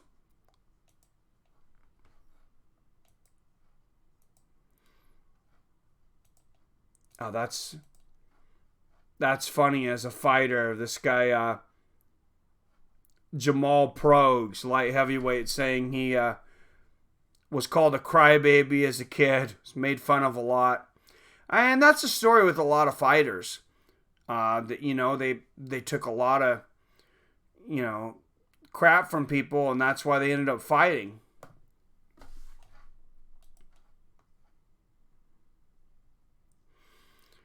And every time I hear this story, I just want to hear it again, though. Jamal Poigues, they're talking about him. He got stuck into gangs. He said he made excuses for his poor decisions.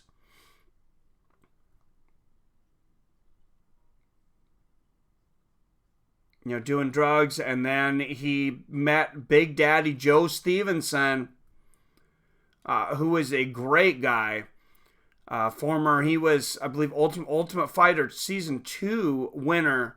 But Joe Stevenson, he said Joe Stevenson literally threw him in his car and dragged him into the gym. And he said he feels like he would be dead if he hadn't gotten back into the gym.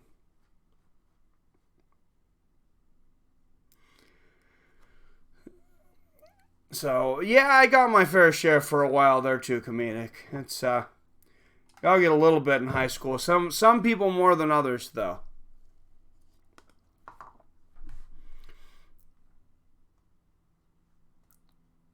Oh, Jesus Christ, comedic. You're not supposed to pull that out in public. How many times have I told you? All right, and we should throw another trivia question out there. These guys are walking to the cage. 2 fights left, so everybody refresh your browsers. I'll do a quick one.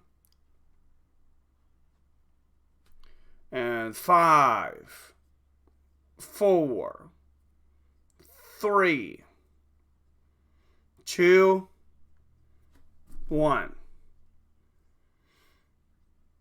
After an impressive UFC 241 performance, Derek Brunson called out this man. Who did Derek Brunson call out this week? Jamal Pogues back-to-back wins at CCW heavyweight champion. It's California-based promotion. He's finished 5 of his 6 wins in the first round. 4 knockouts. Was not Johnson. He did mention something about Izzy. I seen this on Shore Dog afterwards. Did he? I don't think he called out Izzy though. No, there's another guy that I'm thinking of that he says he wants to fight this week. A guy coming up in weight. Guy coming up in weight, coming off of a loss. The Undertaker. You got it, comedic. No.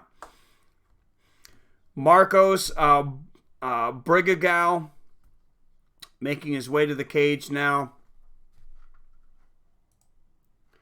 Wow, 11-0. This guy's a scary dude. Chris Jackson, you are correct. It is Darren Till.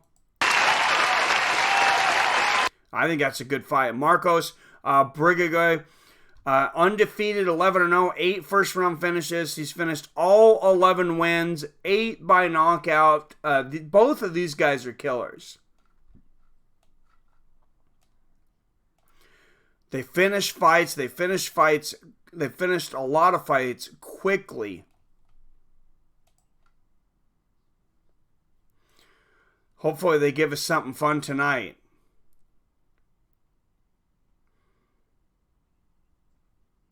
Tell the tape. Marcos, 23 years old. Both men 23 years old. That's interesting. Both men 6'3". Jamal's going to have a 1-inch reach advantage, 77 inches.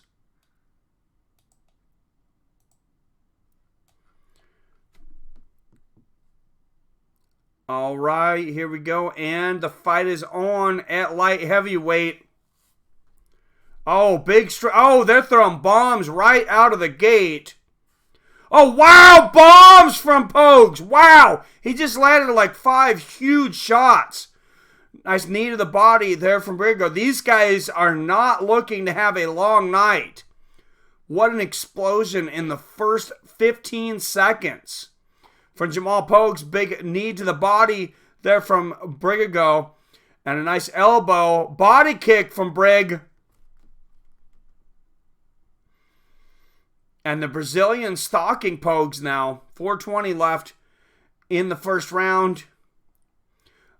Oh, look at Brig. He's looking to set up that right hand. I can see it. He throws that jab to one side. He's looking to... Oh, and Pogues gets the takedown. Power takedown for Jamal Pogues. And Marcos Brig is going to have to figure something out here. Pogues trying to pass the guard here, trying to pass the side control.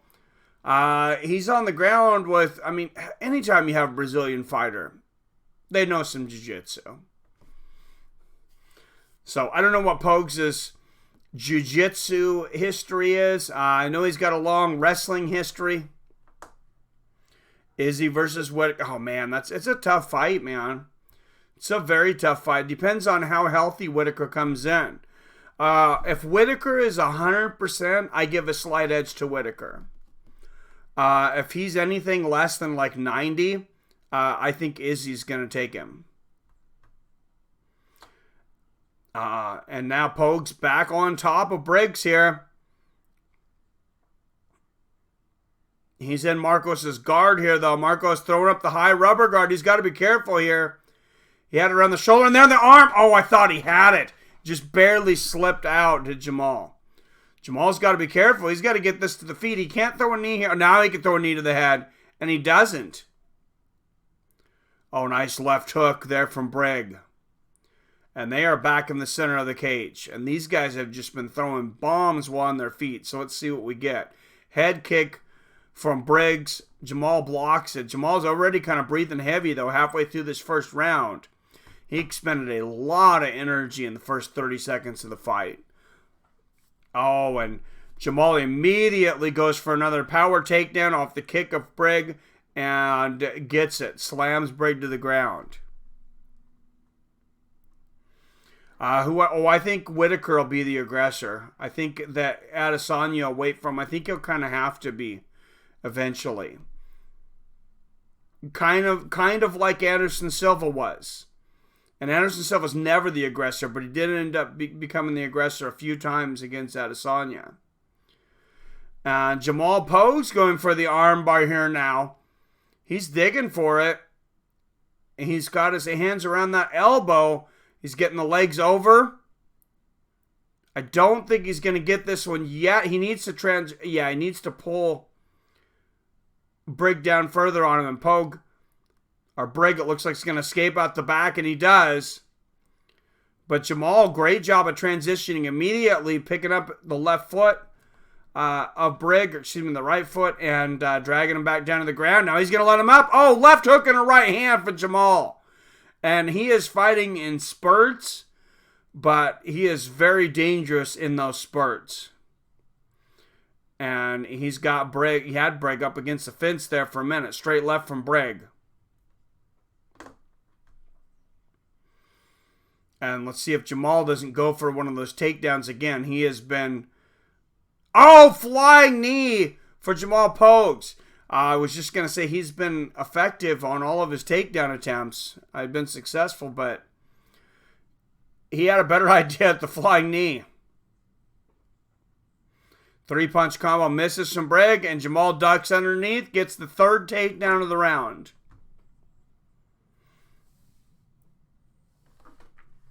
They have not announced an opponent for John Jones yet, Chris Jackson.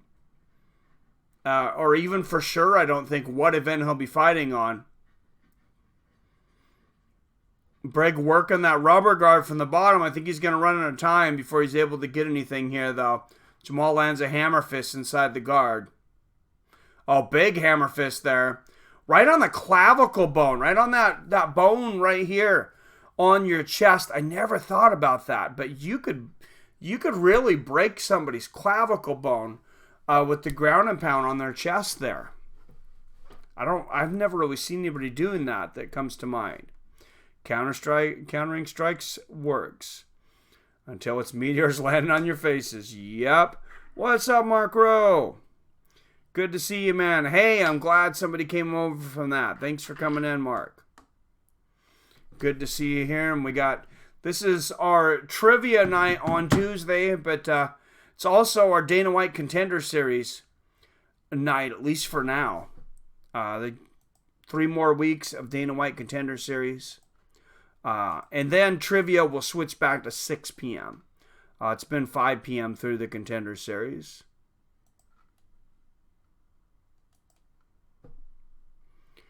And the referee yelling out to one of the corners, "Don't spill the ice." So I don't know if somebody was looking to dump some ice or what, but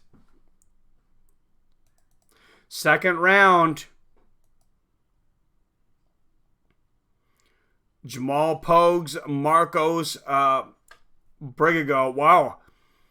High kick for Jamal, and Marcos blocks that. Barely, though. That would have took his head off. Oh, and he goes for the head kick from the other side. You can get a broken arm blocking that kick. JJ versus Watterson. Jeez. Oh, Jessica Andrade. I got... Or no, it's not Andrade. She's fighting Wei or whatever.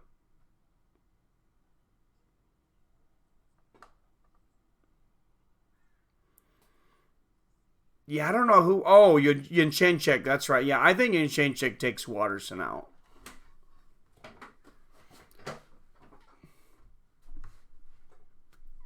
And Jamal Pogues is pushing Brig up against the fence right now. Both these guys expended a lot of energy in that first round.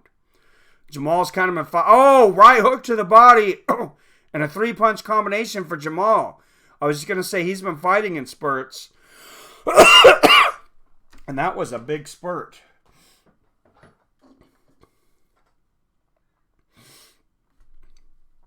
What's up, Sarah Zeman?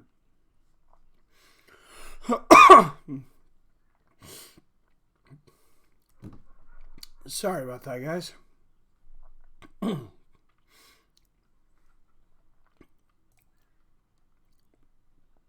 Oh, this is actually round 2.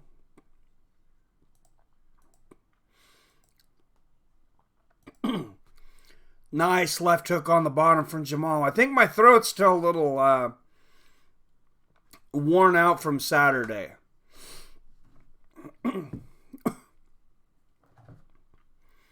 Oh, Brig throwing the legs up, throwing that rubber guard up. But Pogues with the hammer fist and the right hook there on the bottom. Jamal trying to pass that guard. Both men have went for arm bars that look pretty good for a little while, but lost them. Oh, and bad move for Brig there. He rolled and ends up in north-south position with Jamal on top of him. Big elbow and big right hooks. This might be the beginning of the end here for Marcos. Right hook and left hook. Oh, head kick lands for Jamal. And Marcos is 11-0. Remember, he's undefeated coming into this. Finished almost every one of his fights by knockout. And Jamal looking very good against him. Oh, left hook attempt for Marcos, and Jamal gets that power double leg, but gets it into side control. And Marcos uses the fence to turn it back around to north-south here for a minute. He's trying to get to a position where he can stand, and he gets up. So it was successful. And they are back in the center of the cage. And they have both been throwing power shots in this fight. I'm pretty impressed with Jamal Pogues right now. He's got a little bit of a cardio issue at 205. He's going to have to work on that. They can work on that with him, though, at the Performance Institute. Nice knee to the body from Jamal. Oh, big 1-2 from Jamal. Jamal is throwing some leather. Marcos has got a chin. Straight right there from Jamal. I mean, if you're 12-0 with 11 knockouts, you've been hit. Most likely you've been hit. So your chin's been a little tested. Nice jab and right hook there from Jamal. Front kick to the body. Jamal having a great second half of the round. 1-2 for Jamal. Might be getting a second win here. Body kick lands from Marcos. Jamal immediately clinches here.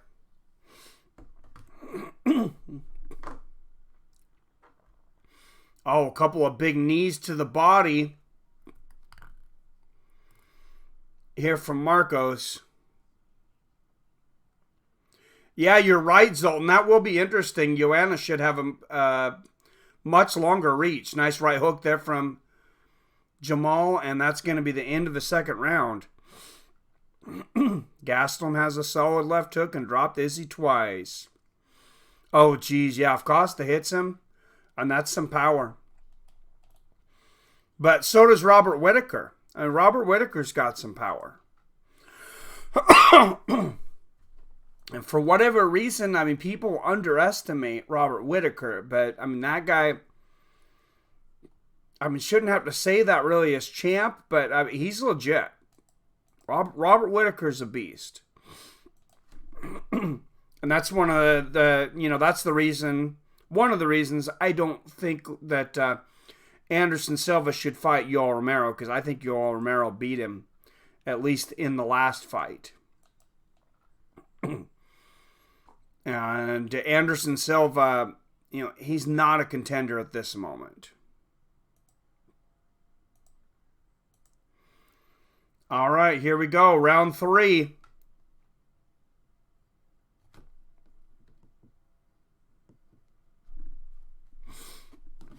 A little bit of a hugging it out before round 3. And these guys have wasted no time. 3-shot combo for Jamal out of the gate. Nice straight right from Jamal. Oh, and he ducks under a shot from Marcos. Comes up, lands a big right hook after not getting the takedown. I'm not sure he was even going for the takedown. Oh, big right hand. He might have been faking it. Jamal looks angry. He looks angry but focused in this round. Nice body kick there from Marcos. 1-2 from Jamal. Oh, big left hook lands for Marcos. Right hand for Jamal, but Jamal started putting his hand towards his eye. I think he might have gotten hurt in his eye. And he goes for the power takedown and gets it. Slams Marcos to the ground here.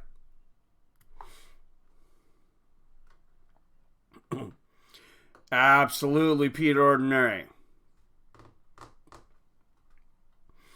Jamal on top here. He's 6 of 9 for takedowns. 67%. That's a lot of takedowns. And he's an exciting striker. He doesn't just take people down and hold them there. Marcos throwing those legs up in the rubber guard, trying to get the arm bar, but Jamal immediately is able to get out of it. Lands some big ground and pound. And he's kind of folding Marcos up into a pretzel now. North-south position up against the fence. Marcos trying to roll over and escape again. He did this a little earlier.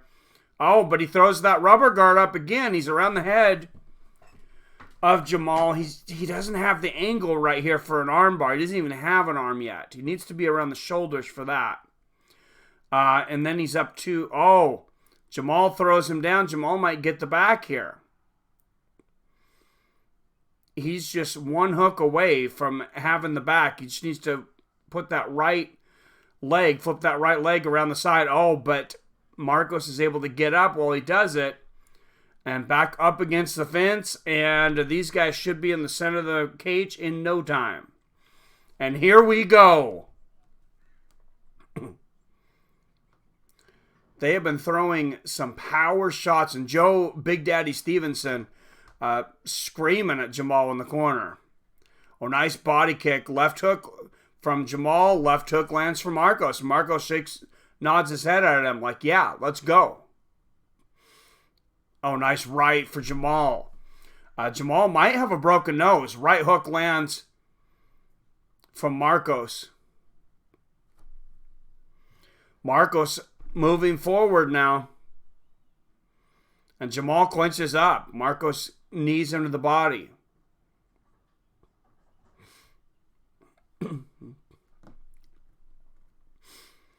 Jamal pushing him up against the fence here. And Marcos with another knee to the body. Trying to hold on to that undefeated streak. Marcos 11-0. Yep, let them bang, bro. First few seconds was okay. Since then, yeah, he has been pretty sloppy. He's landed some bombs, though, Zoltan. I would say Marcos definitely has a chin. All right, back to the center of the cage. 1 minute left. And another power takedown from Jamal. 7th takedown successful takedown of the fight for him. Is that going to be enough to get a contract, though, if he can't finish it? Nice elbow over the top inside from Jamal. Snake Pilskin, I'm doing good. How are you? Oh, Marcos trying to throw up that rubber guard, and Jamal just moves completely out of the way of it, lands an elbow. That was a nice transition. He rolls Marcos over and gets back to that north-south position. I can't remember a fight where we've seen the north-south position so much. And Marcos trying to stand up here. Not. They're back to the center of the cage. Jamal says, yep, let's go. Left hand. And that's going to be the end of it here at 205 pounds. Both of these guys are prospects. I don't see Dana White giving them a contract tonight. But I think Jamal won. And I think Dana White should give Jamal Pogues a development contract. That's going to get him access to the UFC Fight Institute. They can work with him on his cardio. Maybe talk to him about if he would be better at middleweight. He is carrying, a little extra body fat possibly. I'm not sure how much weight he's cutting. Yeah, no, 8 takedowns. That's pretty incredible. And like I said, he's not just a takedown guy. He can strike. He landed a head kick there, as you can see in the replay.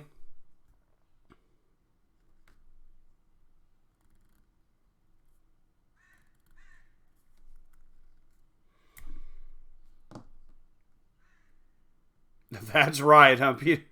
Oh, tight. Oh, I got you. Okay. All right, here we go. Here is the decision. All three, 30-27. Jamal Pogues. No surprise there. The only question is, will Jamal get the contract? Like I said, I don't think he gets the standard UFC contract tonight. But he is young. I think Dana White signs him to a development contract. That was his 10th fight. Moves to 7-3. Or 7-2, I believe. 9th fight.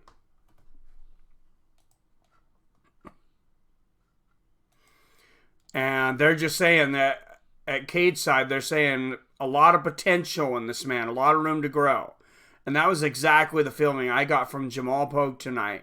Is very young, he's raw, but an incredible amount of potential. And I think it would actually... Oh, and he walks over and gets a fist bump from the boss. Dana White. And for that development contract, Jamal Pogue, he is...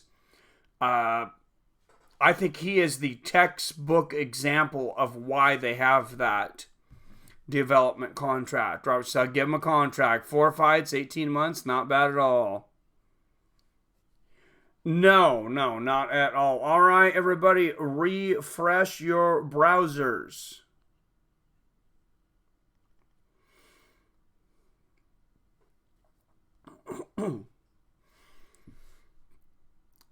And 5, 4, 3,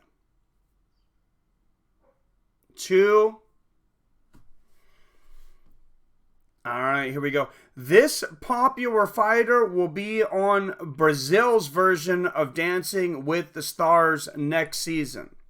What MMA fighter is going to be on Brazil's Dancing with the Stars next season?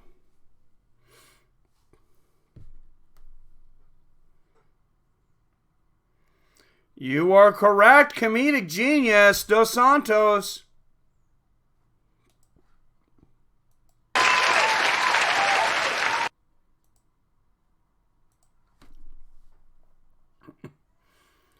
Two in a row for comedic.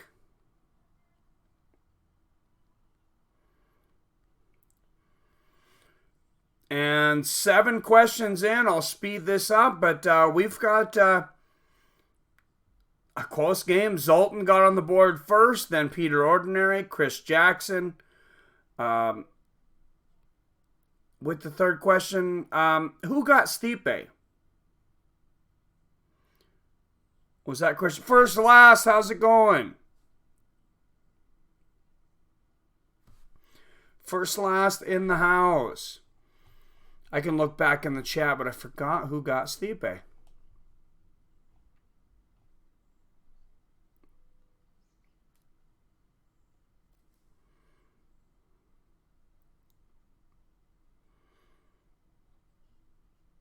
I'm close to it here. I'll have it in a minute.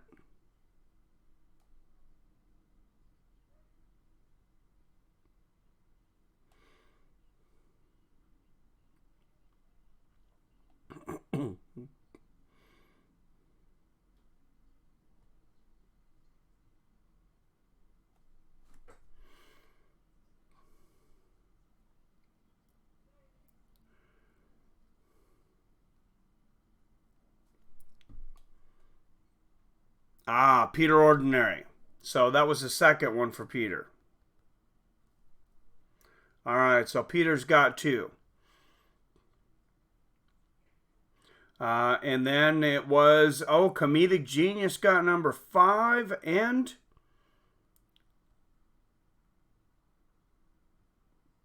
number 7. He just said all this shit that I've done. I don't know if I'm supposed to cuss on ESPN. Well, a little late now, but there we go. And Larry Psycho says, you're all right. That's good. That's good. It's ESPN Plus, though. They're not on the same rules as ESPN Cable. So they can cuss and not have to worry about it. Which is still a stupid thing that they have that with cable, but it is what it is. Chris Jackson also has 2,000 points. Like I said, I think I'm still worn out from this last week. I had 2 of these I hadn't written down. All right. Next question now. Here we go.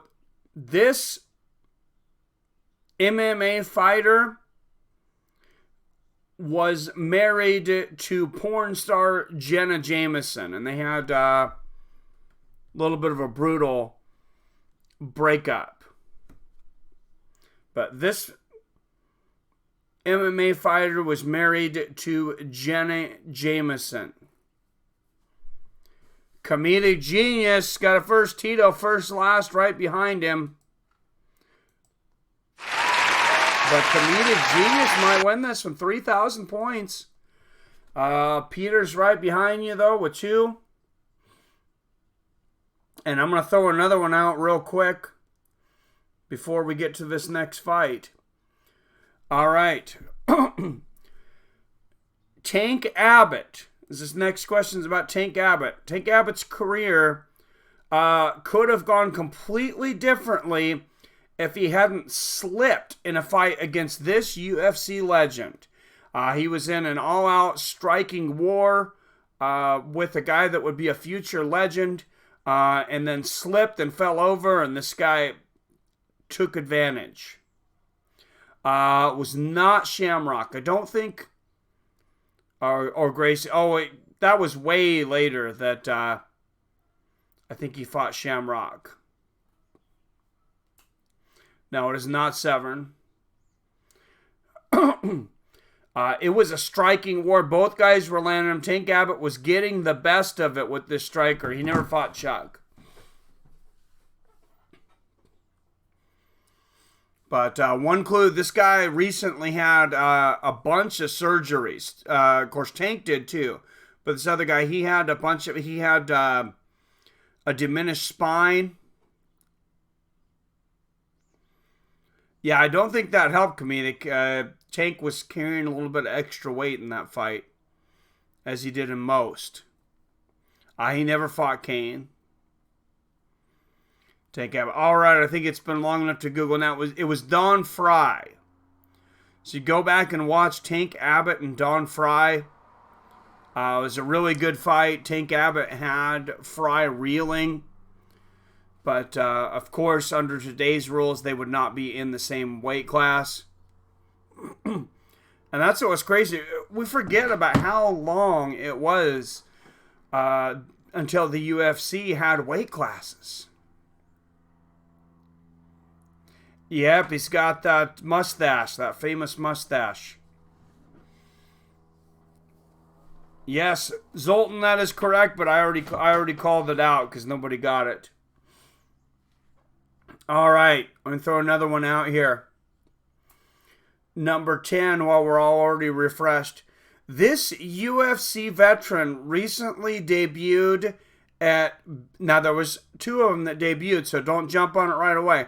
This UFC veteran recently debuted at BKFC 7 after a short stint in Ryzen.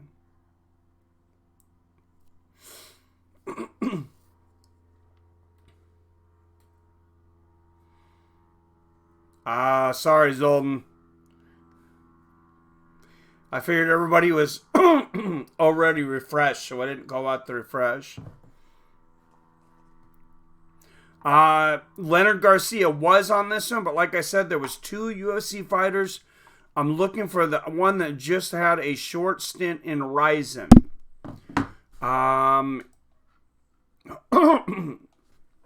He just fought a submission specialist over there.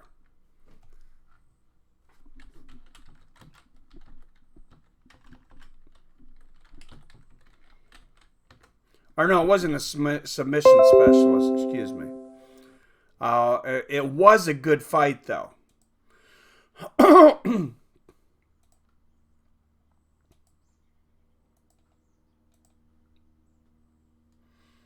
black dude. I cannot give it to you on that.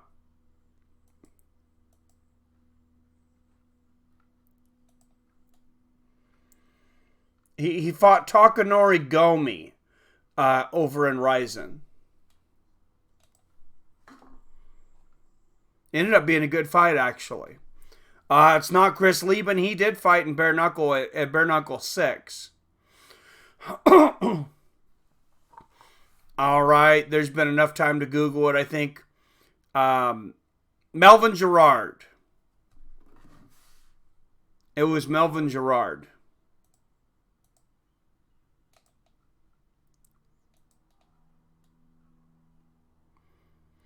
Main event coming up here.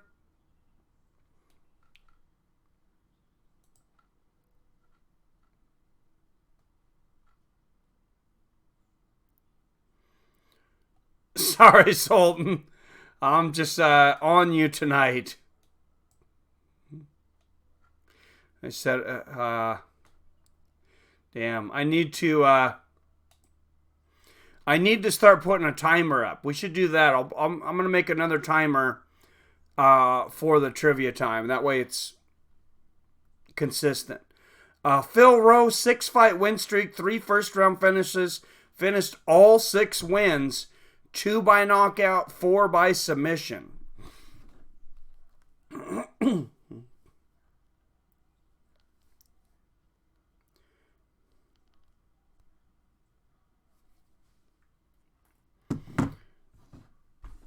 Cisco head.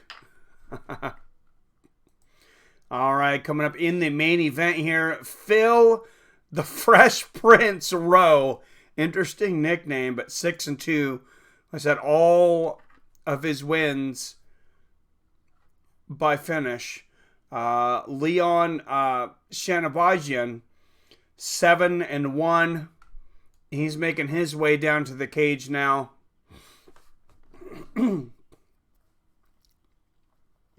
All right. Yes, thank you. Everybody make sure and hit that like button if you haven't already. If you like what I do here, I think everybody's, all the regulars, I think everybody's subscribed tonight. Edmund Shaboysian, I believe he was in PFL. That name looks familiar. I think he just was just in PFL, I believe. I know I recognize that last name. He's on a 3-fight win streak. So maybe not. 6 first-round finishes, 4 and 49 seconds or less finish. All 7 wins, 6 submissions. So 13 wins between these two gentlemen. All finishes. Yeah, you tell him, Robert. Everybody's slacking. Not everybody. But, all right. Main event. Coming up here. Leon Shaboyzian versus Philip Rowe. And yes, his brother is Edmund Shaboyzian. So that's where I recognize the name from. Leon, 23 years old. Philip Rowe, 29. Leon an inch taller at 6'4", but Phil Rowe is going to have a 6-inch reach advantage, 80.5.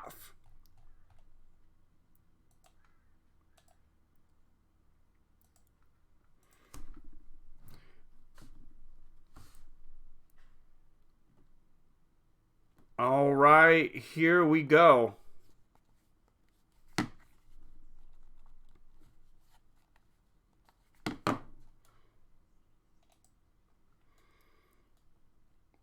Shaboyzian moving forward, landing the leg kicks there. Oh, Rowe kind of looks at the camera, throws his fist out, and then throws a combination the other way. That was interesting. Little bit of showboating. 1-2 from Shaboyzian. Shaboyzian comes from, that fighting background. I mean, he trains with his brother all the time, so you got to think that's a pretty valuable tool to have a brother that's that fights in MMA. Oh, nice left hand there from Rowe.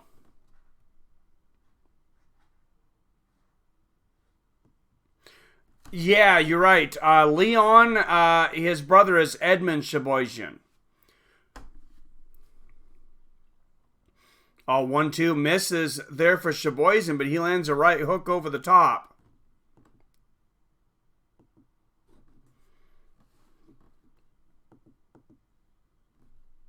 Nice low leg kick there from Shaboyzian. This guy fights like a worse version of Bruce Leroy. Yeah, he kind of does remind me of Bruce Leroy a little bit, just not quite there. Oh, Shaboyzian catches the body kick. Oh, big right uppercut to the body, and he is laying leather on Rowe. He landed about 15 shots there on the ground, but Rose gets to his feet. Shaboyzian was trying to, land a huge flurry to get Herb Dean to stop the fight. Oh, shots to the body from Shaboyzian. Rowe is hurt, and he is running. He lands a right hook and another right hand on the run, though. Big 1-2 for Shaboyzian, and a shoe shine to the body. Right hook to the body for Shaboyzian. I think you're just starting to see the next evolution in MMA, and that's more body punches. Nice kick to the body there from Shaboyzian. I mean, they've been doing it in boxing forever, and they got 8 to 12 ounce gloves on.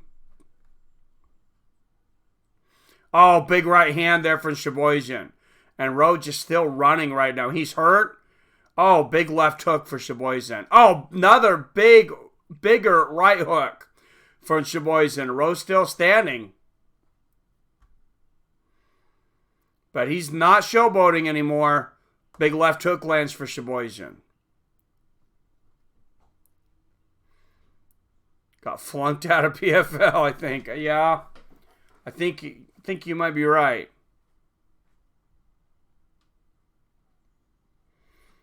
Oh, straight right lands for Rowe. Catches Shaboyzian coming in.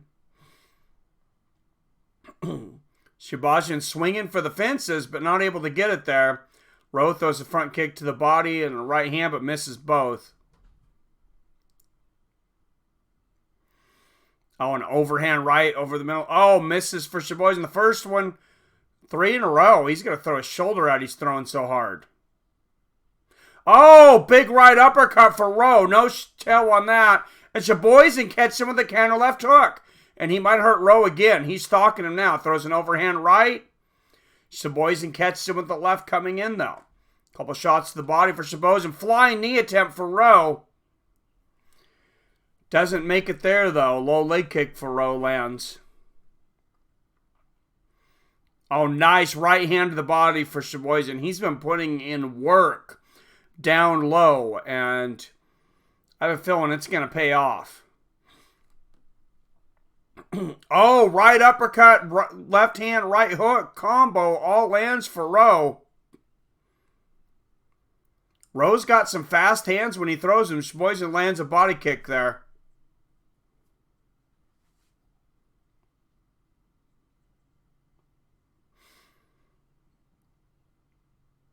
30 seconds left in this first round. Both guys have had some moments. Shaboz definitely winning the first round, though.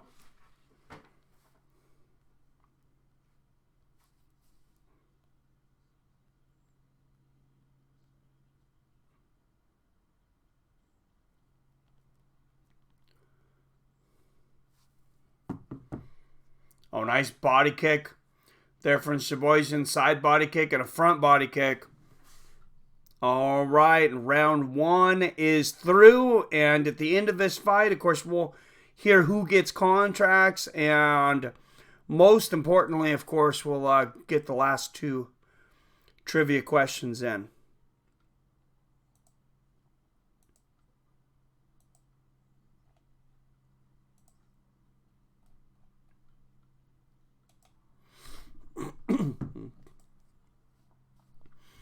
What's going on, DSP?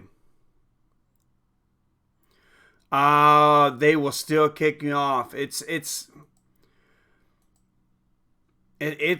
not completely free because you have to buy the service, and they're trying to sell those memberships.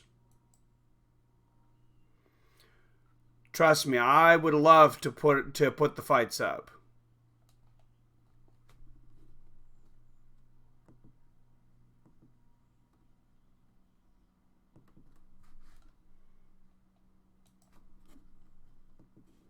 And fight clock got away from me on that one. I'm going to throw it out for this round. So I'll call it out, though. All right, second round here in the main event. Shaboz in front kick to the body. I'm actually at 4:25 left in the second now. I got lost on the time clock there. Shaboz going for the takedown here. 4:15 right now left in the second round. Pay-per-view makes sense. Why do they do that? I don't know, man. I've gotten videos pulled and copyright violations, though, for showing video of a fighter walking in training during a season of Ultimate Fighter. So they copyright everything.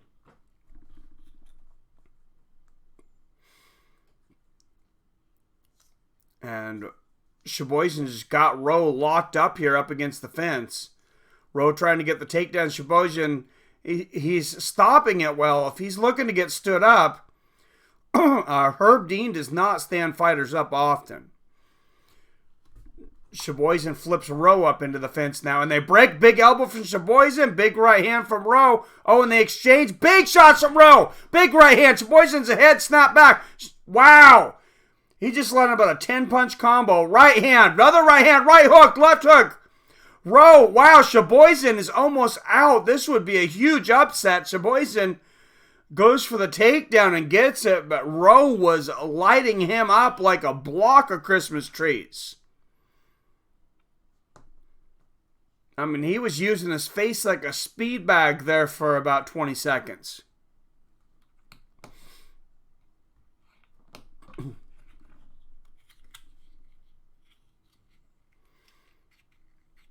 And Shaboz now looking to pass the guard. He's only got one leg hooked in. Rowe not known for his wrestling or for his grappling.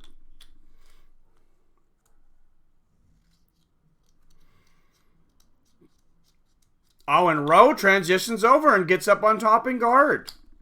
Veteran move from Rowe.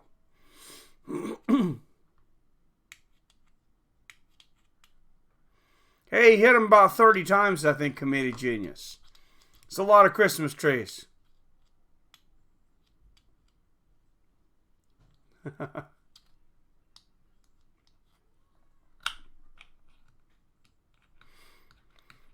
And Rowe trying to pass the guard now with Sheboygan. Sheboygan trying to throw up the rubber guard. Rowe's corner's telling him, just stand up and get out of there, though. So I think he's going to look...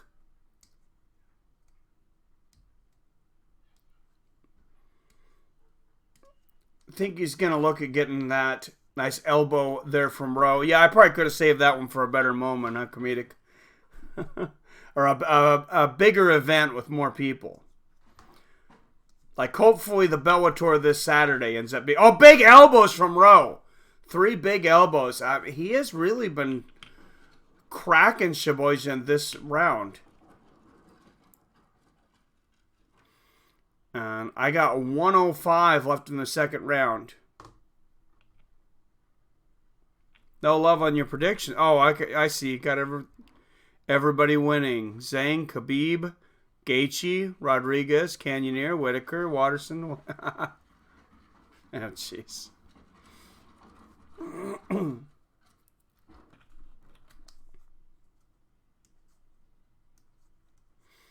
That's a lot of predictions, first last. Nice hooks from the top here from Rowe. Oh, big elbows here from Rowe. He's still got enough time to stop this fight. 25 seconds left now in the second round. An elbow there from Rowe. And Herb Dean's saying work. And Rowe lands 2 more elbows. Oh, and 3 big hooks there. Not a couple more big elbows here. Oh, and a hammer fist. Oh, oh, wow. He really rained down some ground and pound at the end of that second round. Sheboygan is still stunned. And Herb Dean looking over him at the end of the round. Damn.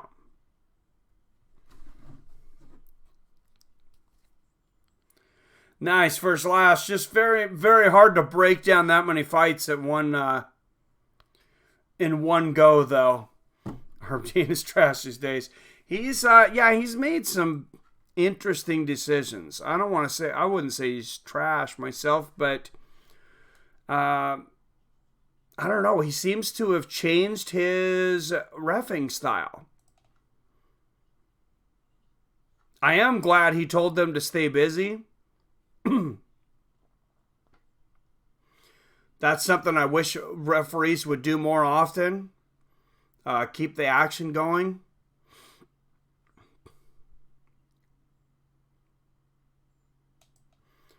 But, all right, here we go. Round 3. Last round here. I have it a round apiece. And they touch gloves here at the end. Sheboygan moving forward. Rowe immediately lands a straight right. Oh, front kick to the face and a right hook lands for Rowe. And he's looking to finish. Oh, right hook, left hooks. It's all over. Wow. Rowe unloading on Sheboygan's face and body with hooks, uppercuts, and hammer fists. Wow, he's got quick hands. I like this kid. Sheboygan looked like he was getting beat up by 2 fighters. He was hitting him so fast. Damn.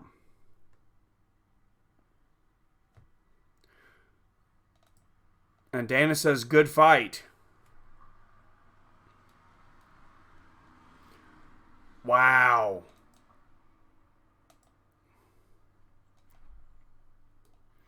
That was nice. I have a good feeling about that kid in the future. I have no doubt that Dana White should give him a contract here in a minute. Beefy Donut, not much. I'm doing good, man. How are you? Sounds like me and my lady argue. Oh, Jesus. Oh, I know who you're talking about. Yeah, the dude that looks like he's on all the steroids first last. He's like 4.5 feet tall, and he's just got like arms. His arms are like tree trunks. Looks like a miniature He-Man. Good, Beefy Donut. Good to see you in, man. All right, and let's throw a trivia question out there while we are waiting. Actually, let's wait for the decision real quick, and then we'll refresh the browsers. I should be going here because they might take that knockout away. No, I'm just kidding. And 5, 4, 3, 2, 1. Some newer people up in here. I think I might have used this before. It got caught real quick. But when Roy Jones Jr. fought in the Olympics in 88, he did not receive the gold medal. Who did they give the decision to? He was fighting against another fighter. 16 seconds, official time, round 3. Who officially beat Roy Jones Jr. in the gold medal round of the Olympics? Became a legendary decision because the entire South Korean committee was thrown out. A lot of people were arrested, proving they were taking bribery, but that they took bribes. But they never gave Roy his medal back. They never gave Roy his medal back. And they're talking about giving John Jones, you know, that no contest back. There you go. Peter Ordinary, it is Park Si-hung. You are correct.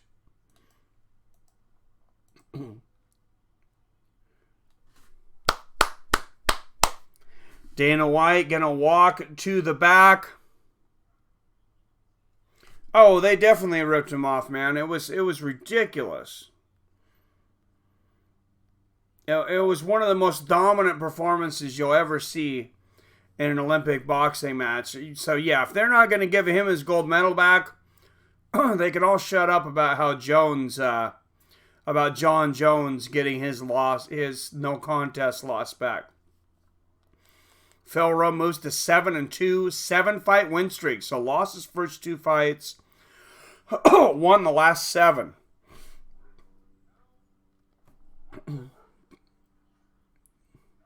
And let's look at the score coming into the last one. Zoltan got the first one. Then it was Peter Ordinary. Then Chris Jackson. Then Peter Ordinary again.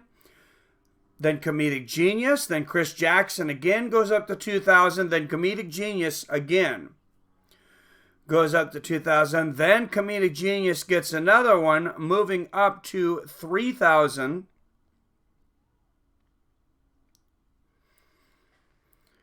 And Peter Ordinary gets the last one. We have a 2-way tie between Peter Ordinary and Comedic Genius. And we have Chris Jackson could tie it on the last question. This is rigged, first last. You had a lot of time on some of these tonight, first last. I had 2 timeout.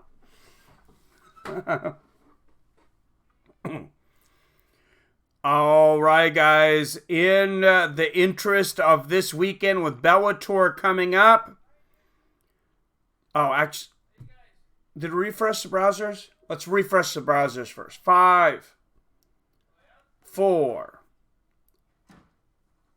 3, 2.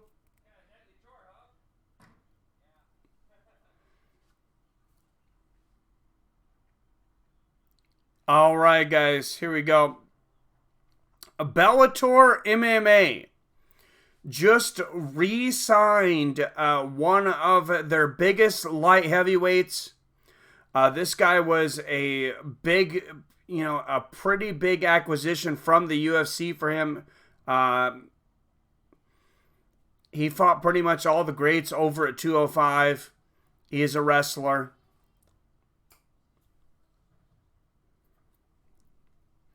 And I seen him fight in UFC Seattle all the way back then on a fight night. He fought Nojera, if that helps. He fought Little Nog. Committed cheese, Tito. He did the first time, and then he did it again and spelled it correctly. What's up, Asator? Tonight, who won? As far as the win, Philip Rowe knocked out Leon Shabozian. Second round, Jamal Pogues looked good, won a unanimous decision over Marcus Brigaboa. Steve Garcia Jr. got a first round knockout over Desmond Torres. But like I said earlier, he missed weight by 4.5 pounds. Highly touted prospect Mallory Martin defeated McCoy DeCigny.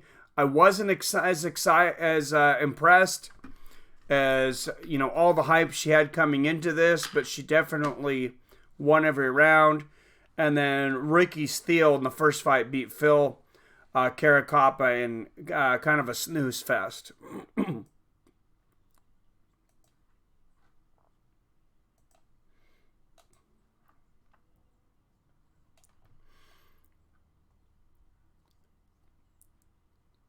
Oh, that sucks, Beef. It is not Bader.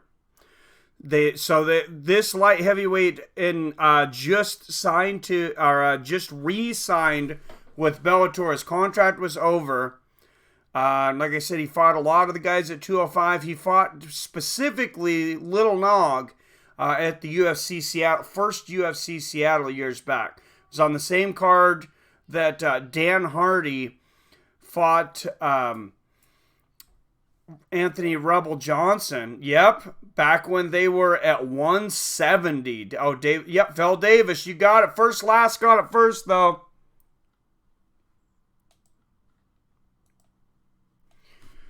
First, last, and D. Brown, you were right behind, and we still have a two-way tie between Peter Ordinary and Comedic Jackson. Or Comedic Genius, Comedic Jackson. Chris Jackson has 2,000 within striking distance. So overtime. And Dana White is going to tell us who gets contracts first, and then we're going into overtime.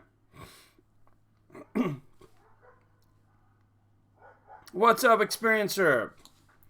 Comedic Genius, overtime. You're in there.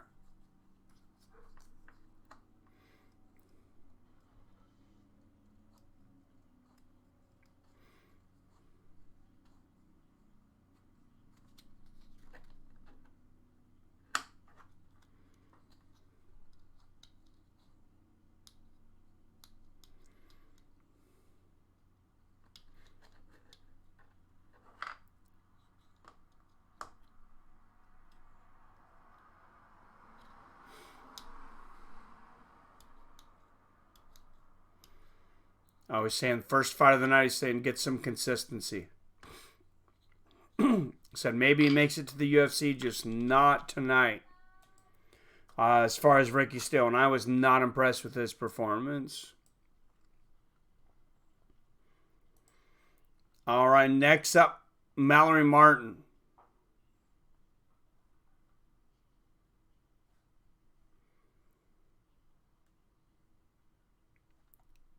And she is 25.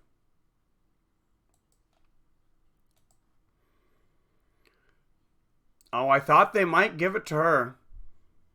Dana says she will get to the UFC also, but not right now.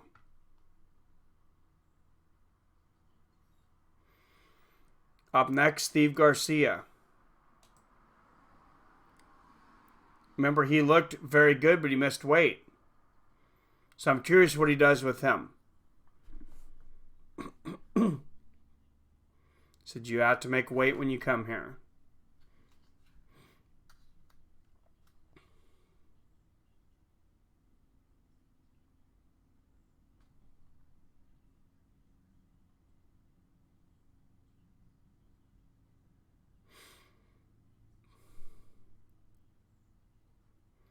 Dana White said, go up to 145, go up a weight class, get a couple wins, and we'll give you another shot. And here's Jamal. This is the first guy first. I expect him to get a contract. at least a development contract. He says Jamal's 23, only 23. I thought that's what we wanted, was young prospects.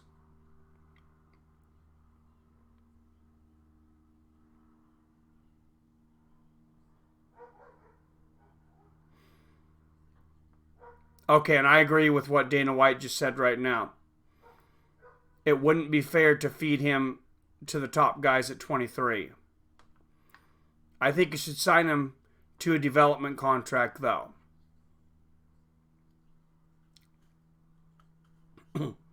Okay, so first 4 fights, nobody gets a contract in the main event.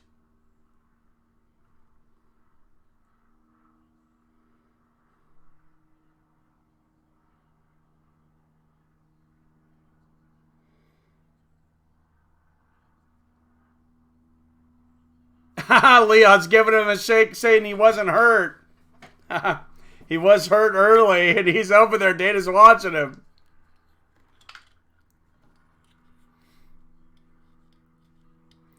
Phil Rowe. All right, and Phil Rowe, welcome to the UFC.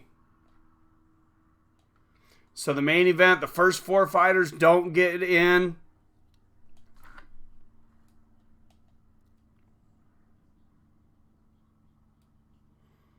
I think John Jones is next for still. Oh, I hope, man. Nagano called him out. Nagano said it would be a misjustice if he didn't get a rematch right now. I don't know if it's as much. I don't know if he's to misjust this part, but he's beaten some pretty tough guys 3 in a row. I think he definitely should get it because of who he beat, though. He knocked out Kane. He knocked out JDS.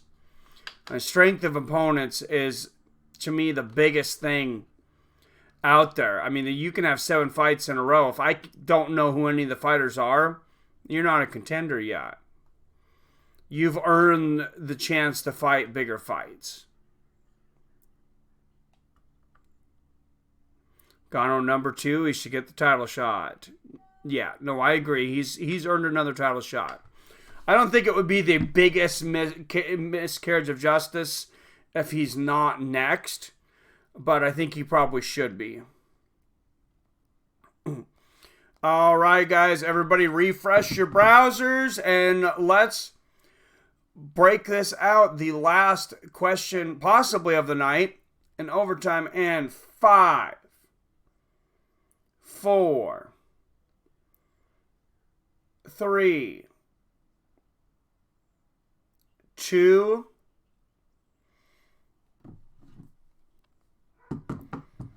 all right. This boxer, heavyweight boxer that went by Big Daddy, fought an amazing trilogy with Evander Holyfield. Legendary trilogy. I actually bought it on DVD. One of the best trilogies ever by far. Ducked Lennox Lewis in his career, though. Actually threw his WBC belt in the garbage at one point to avoid fighting Lewis. Haven't got it yet. I see that. Lewis, Jackson, Frazier is not those guys. One of their fights was the infamous Fan Man fight, where a guy on a parachute flew into the crowd, and the crowd beat the shit out of him. Busted beer bottles over his head. Even though he had a helmet on, they knocked him unconscious. And they just beat the shit out of him. They were so pissed. It delayed the fight by like 35 minutes, and it actually it could have played a factor in the fight because one of the fighters was very tired.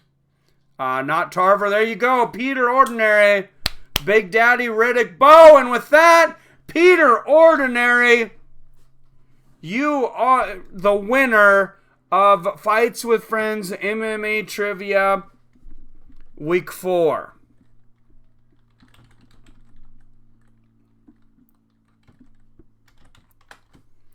Great job, sir. Comedic genius. You were right there. A question away.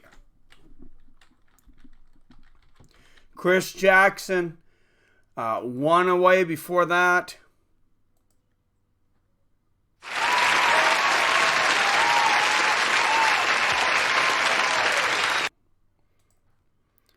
So great job, guys. Good night of trivia. Oh, you were watching that fight? Yeah, I remember. Oh, yeah, because you're the same age as me. Yeah, I was watching all three of those fights over at my uncle's house on HBO at the time. And that dude flew down and they Hollywood. Oh, yeah, they beat the shit out of him. If you guys haven't seen that after this, I'm going to end this up here soon. Nice. Definitely, if you ever get the time, watch the Riddick Bowe versus Evander Holyfield trilogy. It's freaking awesome. But also look at the Fan Man.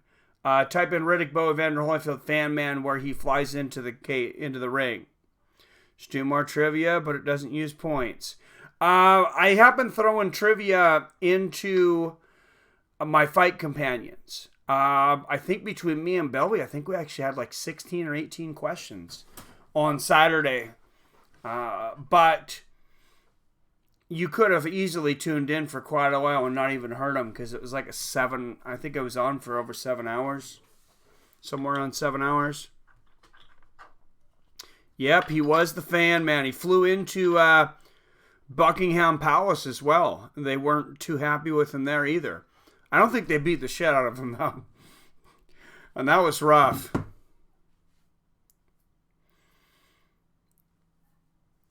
That was super rough. All right, guys. I had a long day, and I have a long day again tomorrow. Thanks, everybody, for tuning in on a Tuesday evening. Hope you guys had fun with the trivia.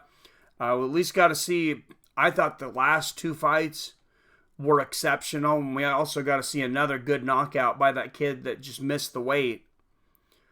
It was a good fight. But Philip Rowe, I think he stands above everybody.